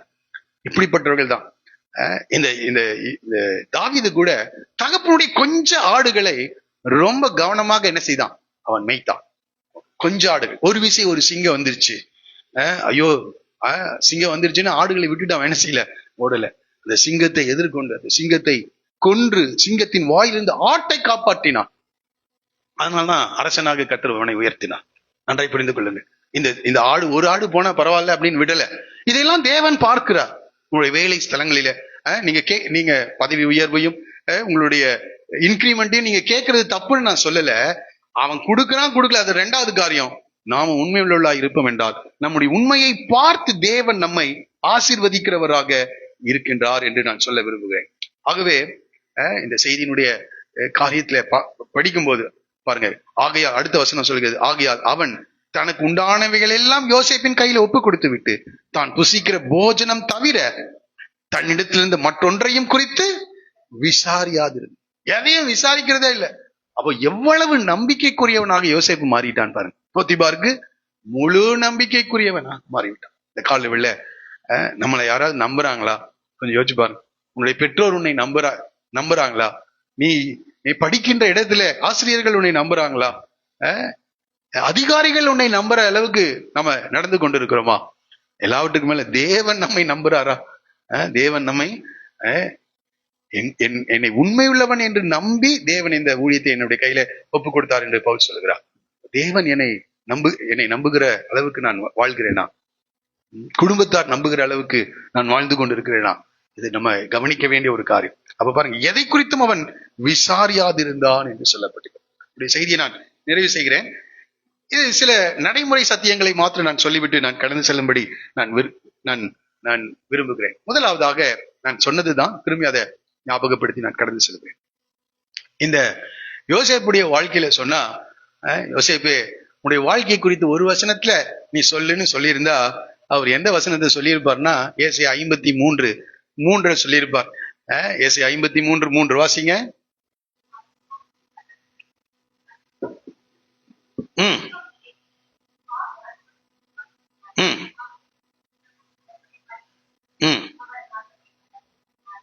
அவரை எண்ணாமற் போனோம். இதுதாங்க அவனுடைய வாழ்க்கை.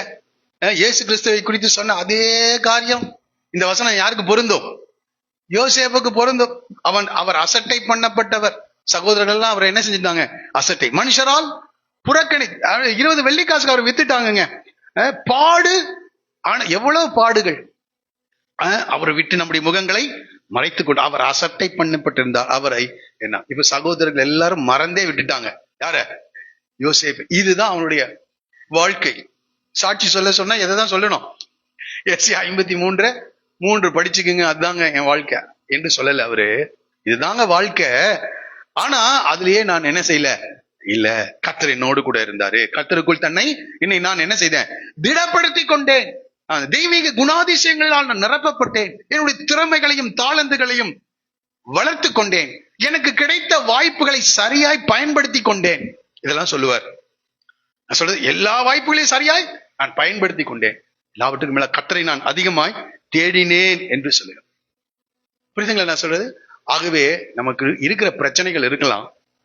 பிரச்சனையிலே உழன்று கொண்டு இருக்காம அதுல இருந்து வெளியே வந்து கர்த்தருக்குள் நம்மை திடப்படுத்தி கொண்டு கர்த்தர் நமக்கு கொடுக்கிற வாய்ப்புகளிலே நாம் சரியாக செயல்படுவோம் என்றால் நிச்சயமாக கர்த்தர் நம்மை உயர்த்துகிறவராக இருக்கிறார். இரண்டாவது, இந்த இடத்துல நான் படித்தது ஒரே ஒரு வார்த்தை தான், கர்த்தர் யோசேப்போடே இருந்தார். கர்த்தர் யோசேப்போடே இருந்தார். இதுதாங்க அவனுடைய வாழ்க்கையின் டேர்னிங் பாயிண்ட்.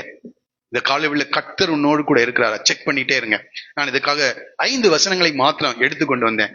எதுக்காகனா, நம்மோடு கூட கர்த்தர் இருக்கணும்னா நம்ம அந்த 5 காரியங்களை எப்போதும் கவனித்துக் கொண்டே இருப்பீர்கள் என்றால் நிச்சயமாக கர்த்தர் நம்மோடு கூட இருப்பார். முதலாவது காரியம் 2 நாளாகமத்தின் புஸ்தகம் 15ஆம் அதிகாரம் 2வது வசனம். தயவுசெய்து எல்லாரும் இதை கவனி. இது வரைக்கும் செய்தியை கேட்கலன்னா கூட பரவாயில்ல, இந்த 5 காரியங்களை தயவுசெய்து கேளுங்க. வாசிக்கலாம். 2 நாளாகமத்தின் புஸ்தகம் 15ஆம் அதிகாரம் 2வது வசனம். எல்லாரும் சேர்ந்து படிக்கலாமா? எடுத்துட்டீங்களா? சரி, படிப்போம். அவன் வெளியே ஆசாவுக்கு எதிர்கொண்டு போய் அவனை நோக்கி, ஆசாவே, யூதா பென்யமீன் கோத்திரங்களின் சகல மனுஷரே கேளுங்கள். நீங்கள் கர்த்தரோடு இருந்தால் அவர் உங்களோடு இருப்பார். நீங்கள் அவரை தேடினால் வெளிப்படுவார்.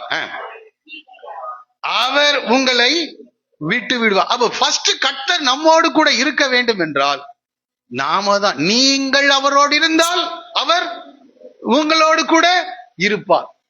நீங்கள் அவரோடு. அப்போ ஃபர்ஸ்ட் ஸ்டெப் யார் தான் எடுத்து வைக்கணும்? நாம தான் எடுத்து வைக்கணும். நீங்கள் அவரோடு இருந்தால், நீங்கள் அவரை தேடினால் வெளிப்படுவார். அப்போ ஃபர்ஸ்ட் நாம தான் அவரை என்ன செய்யணும்? அவர் இருக்கிறாருங்க. அவர் இருக்கிறார். முழுதயத்தோடும் யாரெல்லாம் அவரை தேடுகிறார்களோ அவர்களுக்கு தம்மை வெளிப்படுத்துகிற தேவனாய் இருக்கிறார். இப்ப ஃபர்ஸ்ட் யோசேப்புடைய சக்சஸுக்கு காரணம் அவன் கர்த்தரை தேடுகிறவனாய் இருந்தான். மற்றவர்கள் சொல்லி தேடுவது அல்ல, நீங்களாகவே தேடணும். அது அந்த விருப்பம் உங்களுடைய இருதயத்திலே உருவாக வேண்டும். நான் கர்த்தரை தேடினேன். தாவீது சொல்கிறார், நான் கர்த்தரை, எங்க ஈசா என்னும் எங்க அப்பா சொல்லி கொடுத்து நான் தேடலப்பா, நான் கர்த்தரை தேடினேன். அவர் என்னை எல்லா இக்கட்டுகள் இருந்தும் என்னை நீங்களாக்கி ரட்சித்தார். நான் கர்த்தரை தேடினேன். நீங்க சொல்ல முடியுமா? நான் கர்த்தரை தேடுகிறேன். இருதயத்துல கை வைத்து சொல்ல முடியுமா? நான் கர்த்தரை தேடுகிறேன். ஆமா, இந்த காலையில நீங்கள் கர்த்தரை தேடுங்கள். நீங்கள் கர்த்தரோடு இருந்தால் அவர் உங்களோடு கூட இருப்பார். அப்ப நீங்க கர்த்தரோடு கூட. இரண்டாவது, 2 ராஜாக்களின் புஸ்தகம் 18ஆம் அதிகாரம் 6-7 வசனங்கள். 2 ராஜாக்கள் 18:6-7 எடுத்துட்டீங்களா? எல்லாரும் சேர்ந்து படிக்க போறோம். மிக முக்கியமான வசனங்கள். எசேக்கியா ராஜா சொல்லுகிற ஒரு வார்த்தை, தன்னுடைய அனுபவத்தை சொல்லுகிறார். 2 ராஜாக்கள் 18:6-7. அவன் கர்த்தரை விட்டு பின்வாங்காமல் அவரை சார்ந்திருந்து கர்த்தர் மோசேக்கு கற்பித்த அவருடைய கற்பனைகளை கை கொண்டு நடந்தான். ஆகையால் கர்த்தர் அவனோடு இருந்தான். அவன் போகிற இடம் எங்கும் அவனுக்கு அனுகூலமாயிற்று. போதும், அவன் போகிற இடமெல்லாம் என்னாச்சான்? அனுகூலமாய். இங்கே அவன் கர்த்தரை விட்டு பின்வாங்காமல் என்று சொல்லப்பட்டிருக்கிறது. இந்த யோசேப்பு கர்த்தரை விட்டு பின்வாங்கிறதுக்கு 1000 காரணங்கள் இருந்தது. உங்களுக்கும் எனக்கு இருக்கிற காரணங்களை விட 1000 காரணங்கள் யோசேப்புக்கு இருந்தது. ஆனால் யோசேப்பு கர்த்தரை விட்டு என்ன செய்யல? பின்வாங்கல. தேசத்தை விட்டு கொண்டு போயிட்டாங்க. சகோதரர்கள் என்னை பகைத்தாங்க. என் தகப்பனுக்கு என்னை பிரித்து விட்டார்கள். நான் ஒரு என் தகப்பனுக்கு செல்ல பிள்ளையாக இருந்தேன். எல்லாவற்றையும் நான் கவனித்து, என் வீட்டில பொறுப்புள்ளவனாக எல்லாவற்றையும் கவனித்துக் கொண்டிருந்தேன். இன்றைக்கு என்னை அடிமையாக வித்துட்டாங்க. அந்நிய தேசத்துல இருக்கிறேன். சாதாரண ஒரு வேலைக்கு செய்ய சொல்றாங்க. வீடு இல்ல, எந்த ஒரு உரிமையும் எனக்கு இல்லை என்று அழுது கொண்டிருக்கல. அதனால அவன் பின்வாங்கவில்லை கர்த்தரை விட்டு. அதனாலதான் சொன்னேன், கிறிஸ்துவின் அன்பை விட்டு என்னை பிரிப்பவன் யார்? அவன் கர்த்தரை விட்டு பின்வாங்காமல் அவரை சார்ந்திருந்து, நாம் எப்போதும் கர்த்தரை சார்ந்து கொள்ள வேண்டும். கர்த்தர் மோசேக்கு கற்பித்த அவருடைய கற்பனைகளை கை கொண்டு நடந்தான். எப்போனா அதிகாரியா மாத்தின பிறகு இல்லைங்க, அடிமையா இருக்கிறப்போ.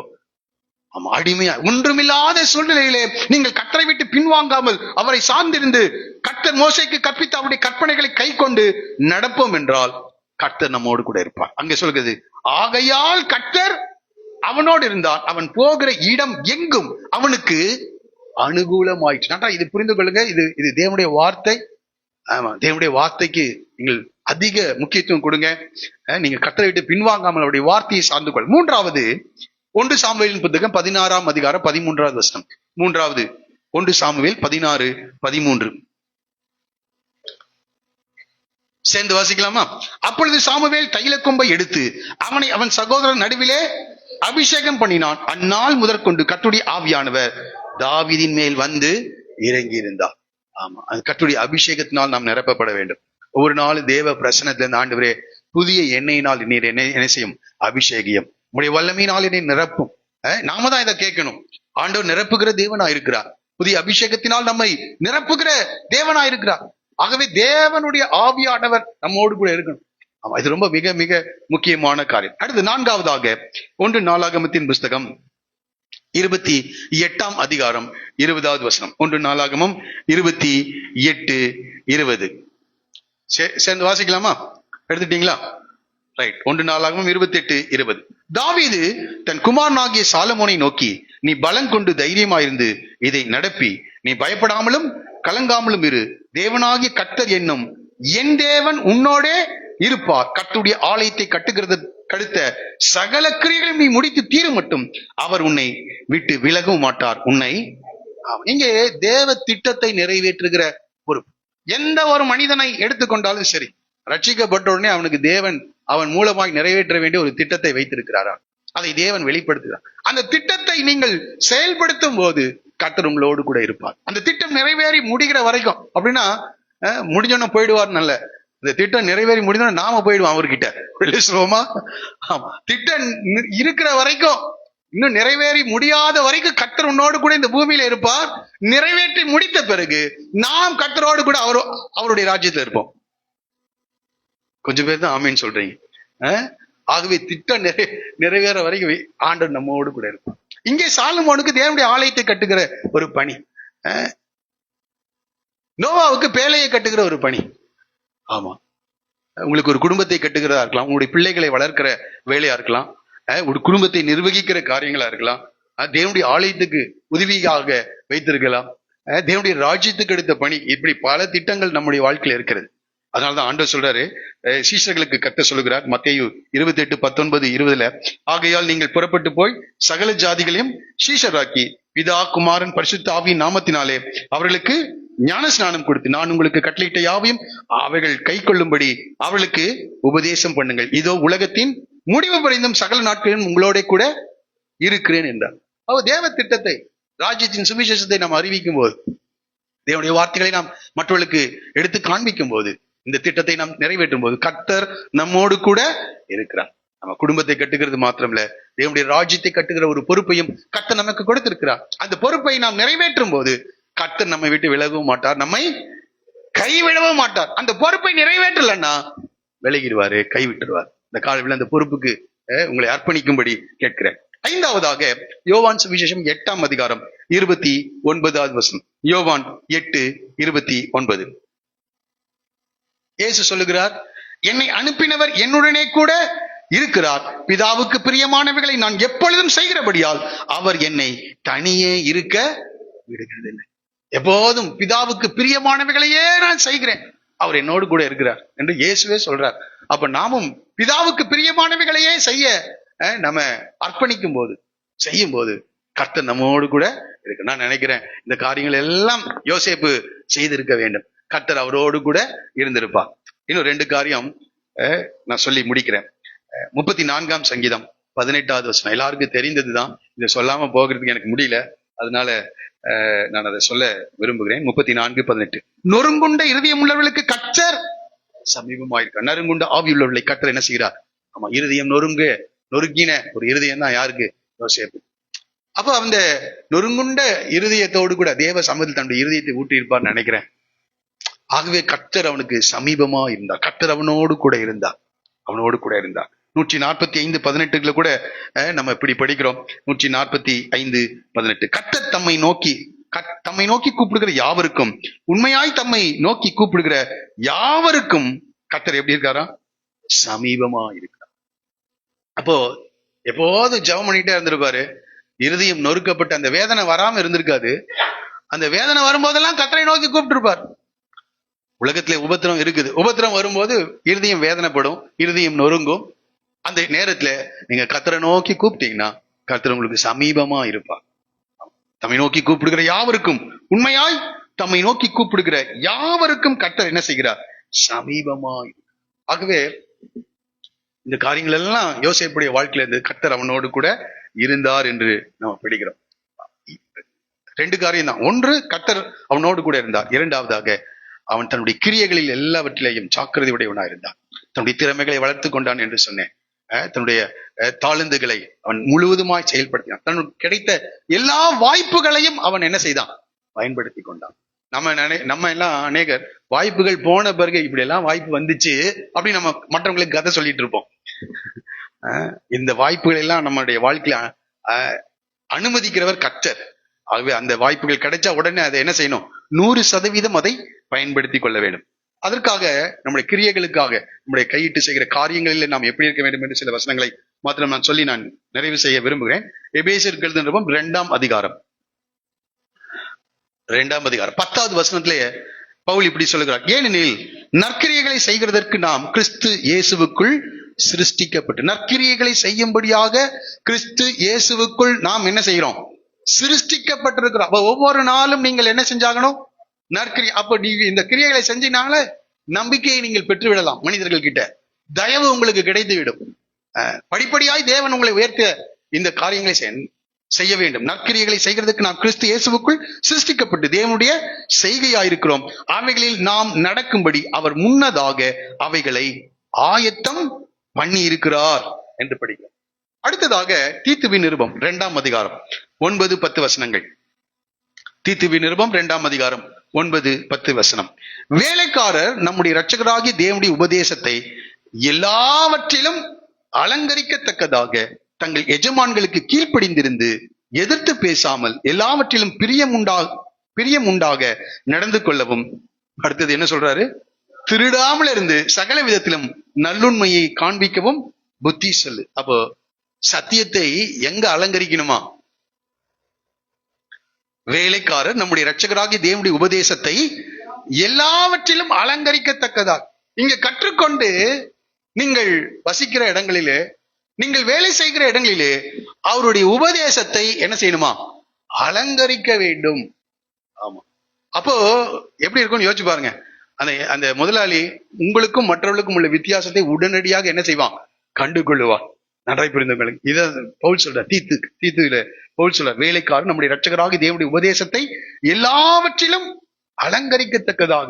திரும்பவும் படிங்க, தங்கள் எஜமான்களுக்கு கீழ்ப்படிந்திருந்து எதிர்த்து பேசாமல். இருங்க இருங்க இருங்க, எதிர்த்து பேசாமல், முதலாளிக்கு எதிர்த்து பேசாம இருக்கீங்களா?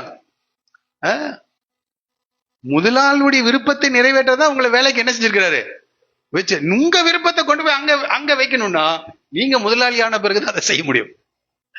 அவ எதிர்த்து பேசாமல் எல்லாவற்றிலும் பிரியம் உண்டாக அவனுடைய பிரியத்தை பெறும்படி நடக்கணுங்க, நடந்து கொள்ளவும். அடுத்தது திருடாமல், நேரத்தை கூட திருடக்கூடாது.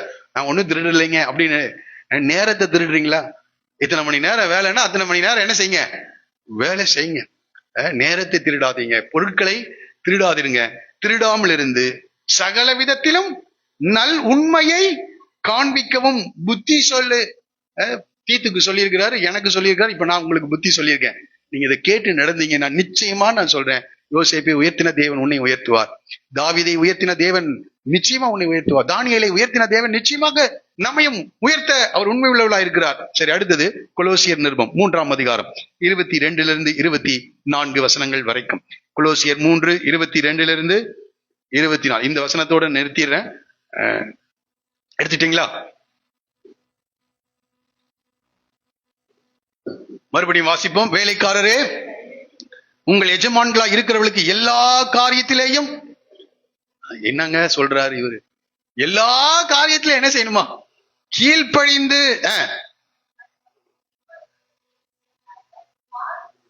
ஆண்கள் எல்லாம் படிக்கவே மாட்டேன்றீங்க, எல்லாரும் சேர்ந்து படிக்கலாம், மறுபடியும் வாசிக்கலாம். எல்லாரும் படிக்கிற வரைக்கும் விட போறது இல்லை. ஏன்னா இதை புத்தி சொல்லுன்னு சொல்லி இருக்கிறார். அதனால நம்ம இதை எல்லாரும் சேர்ந்து படிக்கலாமா? வாசிக்கலாம். வேலைக்காரரே,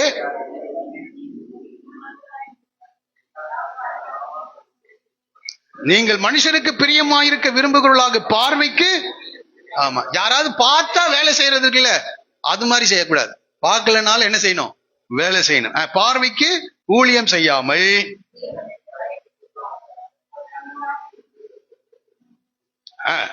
அப்போ என்ன நடக்குதா? நீங்கள் கர்த்தராகிய கிறிஸ்துவை சேவிக்கிறதினாலே சுதந்திரமாகிய பலனை கர்த்தராலே. அப்ப சுதந்திரமாகிய பலன் யார்கிட்ட இருந்து வருது?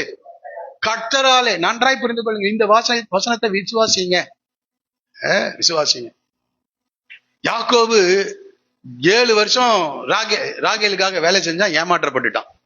இன்னொரு 7 வருஷம் என்ன செஞ்சான் அவன்? ராகேலுக்கா 14 வருஷம். அடுத்தது 6 வருடம் அவன் 10 முறை சம்பளத்தை என்ன செஞ்சாராம்? மாத்தினாரு. ஆனால் அதே 6 வருடத்துல லாபானை காட்டிலும் கர்த்தர் என்ன செஞ்சிட்டாரு? ஆசீர்வாதம். அதற்கு காரணம் யாக்கோபு லாபான் கிட்ட உண்மையா இருந்தார். மோசே மீதியான் தேசத்துல மாமனாருடைய ஆடுகளை உண்மையா மேய்ச்சாரு. மாமனாருடைய ஆடுகள் தானே அப்படின்னு இல்ல, அவருக்கு கிடைச்ச வேலை பார்வனுடைய அரண்மனையில தங்கி படித்தவர். ஆனா கிடைச்ச வேலை என்ன? ஆடு மேய்க்க. அதுல உண்மையா இருந்தார். அடுத்த 40 ஆண்டுகள் 6 லட்சம் குடும்பங்களை வழிநடத்துற ஒரு உயர்வை கர்த்தர் கொடுத்தார். புரியுது நான் சொல்ல? அப்போ சுதந்திரமாகிய பலனை யார்கிட்ட இருந்து பெறுறோம்? கர்த்தராலே பெறுகிறீர்கள். நான் இதை எங்களுடைய பாஸ்டர் சின்ன வயசுல எனக்கு சொல்லி கொடுத்தார். முதலாளி எல்லாம் உனக்கு சம்பளம் கொடுக்க தேவன்னாரு. இன்னைக்கு வரைக்கும் அதை ஃபாலோ பண்றேன். இப்பவும் எனக்கு தேவன் தான் முதலாளி. இன்னைக்கும் என்னுடைய சம்பளத்தை யார் தான் பிக்ஸ் பண்றா? தேவன் தான் பிக்ஸ் பண்றார். இதை நீங்களும் எடுத்துக்கணும். உங்க சம்பளத்தை யார் பிக்ஸ் பண்ணணும்? தேவன் பிக்ஸ் பண்ணணும். அப்ப தேவனுக்கு உண்மை உள்ளவர்களாய் நீங்கள் வேலை செய்யணும். நீங்க உண்மை உள்ளவர்களாய் வேலை செஞ்சீங்கன்னா நிச்சயமா நான் சொல்றேன், தேவன் அந்த உண்மையை பார்த்து தூக்கி கையில கொடுப்பார். என் வாழ்க்கையில இதை சொல்லணும், உற்சாகப்படுத்தும்படி சொல்றேன். நான் உண்மையாக இந்த செய்தியை கொடுக்கணுன்றதுக்காக வெள்ளிக்கிழமையிலிருந்து ஆயத்தப்படுவேன். இப்ப இன்னைக்கு மட்டும்தான் அமைதியா இருப்பேன். நாளையிலிருந்து ஜபிக்க ஆரம்பிச்சிருவேன், தேட ஆரம்பிச்சிருவேன், அடுத்த அதிகாரத்தை படிக்கணும்னு ஆரம்பிக்கிறேன். இப்படி நான் செய்கிறதுனால சில இடங்கள்ல போய் நான் கர்த்தருடைய வார்த்தையை கொடுக்கும்போது நிறைவான பலனை கர்த்தர் எனக்கு கொடுக்குறார். நான் அத யார்கிட்ட என்னுடைய ஊழியத்தை நீங்க பார்த்திருப்பீங்கன்னு நினைக்கிறேன். யாரிடத்துலயும் கேட்கறது இல்லை. அது அப்படிப்பட்ட ஒரு காரியத்துல நான் ஈடுபடுவதே கிடையாது. அதில் தேவன் என்னை நிரப்புகிறார். அது ஆச்சரியமா இருக்கு. ஆனா ஒரு காரியம் எனக்கு தெரியும், இந்த வேத வசனத்தை, இதுதான் என்னுடைய வேலை. வசனத்தை போதிப்பதுதான் வேலை. அவருடைய ரகசியங்களின் உக்ரானக்காரர் என்று ஊழியக்காரர்களுக்கு சொல்லியிருக்கிறார். அப்ப அந்த ரகசியங்களை நான் என்ன செய்யணும்? பெற்றுக்கொள்ளணும். அதற்காக நான் முயற்சிக்கிறேன், படிக்கின்றேன், ஜெபிக்கிறேன், காத்திருக்கிறேன், ஆராய்கிறேன், இது எல்லாத்தையும் செய்யறேன். கர்த்தர் எனக்கு படி இழக்கிறார். இதே காரியத்தை நீங்க செய்யுங்க, நிறைவான பலனை கர்த்தரால் உங்களுக்கு கொடுக்க முடியும். ஒன்று குறைவில்லாமல் நீங்கள் அநேகருக்கு ஆசீர்வாதமாக நீங்கள் கர்த்தர் என்ன செய்வார்? உங்களை மாற்றி. அதான் இங்க சொல்கிறது, நீங்கள் கர்த்தராகிய கிறிஸ்துவை சேவிக்கிறதினாலே சுதந்திரமாகிய பலனை கர்த்தராலே பெறுவீர்கள் என்று அறிந்து எதை செய்தாலும் அதை மனுஷருக்கென்று செய்யாமல் கர்த்தருக்கென்று மனப்பூர்வமா. அப்ப பாருங்க, நாளைக்கு வேலைக்கு போறது யாருக்காக வேலைக்கு போறீங்க? கர்த்தருக்காக. அந்த இடத்துல நீங்க கர்த்தருக்காக வேலை செய்யுங்க. கர்த்தர் உங்களை கவனிக்கிறார் என்று செய்யுங்க. கர்த்தருக்கு உண்மையுள்ள இருங்க. நிச்சயமாக ஒண்ணு அந்த நிறுவனத்துல 2வது ஸ்தானத்துல கர்த்தர் உங்களை கொண்டு வந்து, தீர்க்க தரிசனமா சொல்றேன், வசனத்தை சொல்றேன், 2வது ஸ்தானத்தை கர்த்தர் உனக்கு கொடுப்பார். அல்லது இன்னொரு நிறுவனத்துக்கு அதிபதியா கர்த்தர் உன்னை மாற்றுவார். இதுதான் தேவனுடைய வார்த்தை. ஆமா, யோசேப்பை மாற்றின தேவன் உன்னை மாற்ற முடியும். உன்னை உயர்த்த தேவனால் முடியும். ஆமா, 2 காரியம். கர்த்தர் யோசேப்போடு இருந்தார்.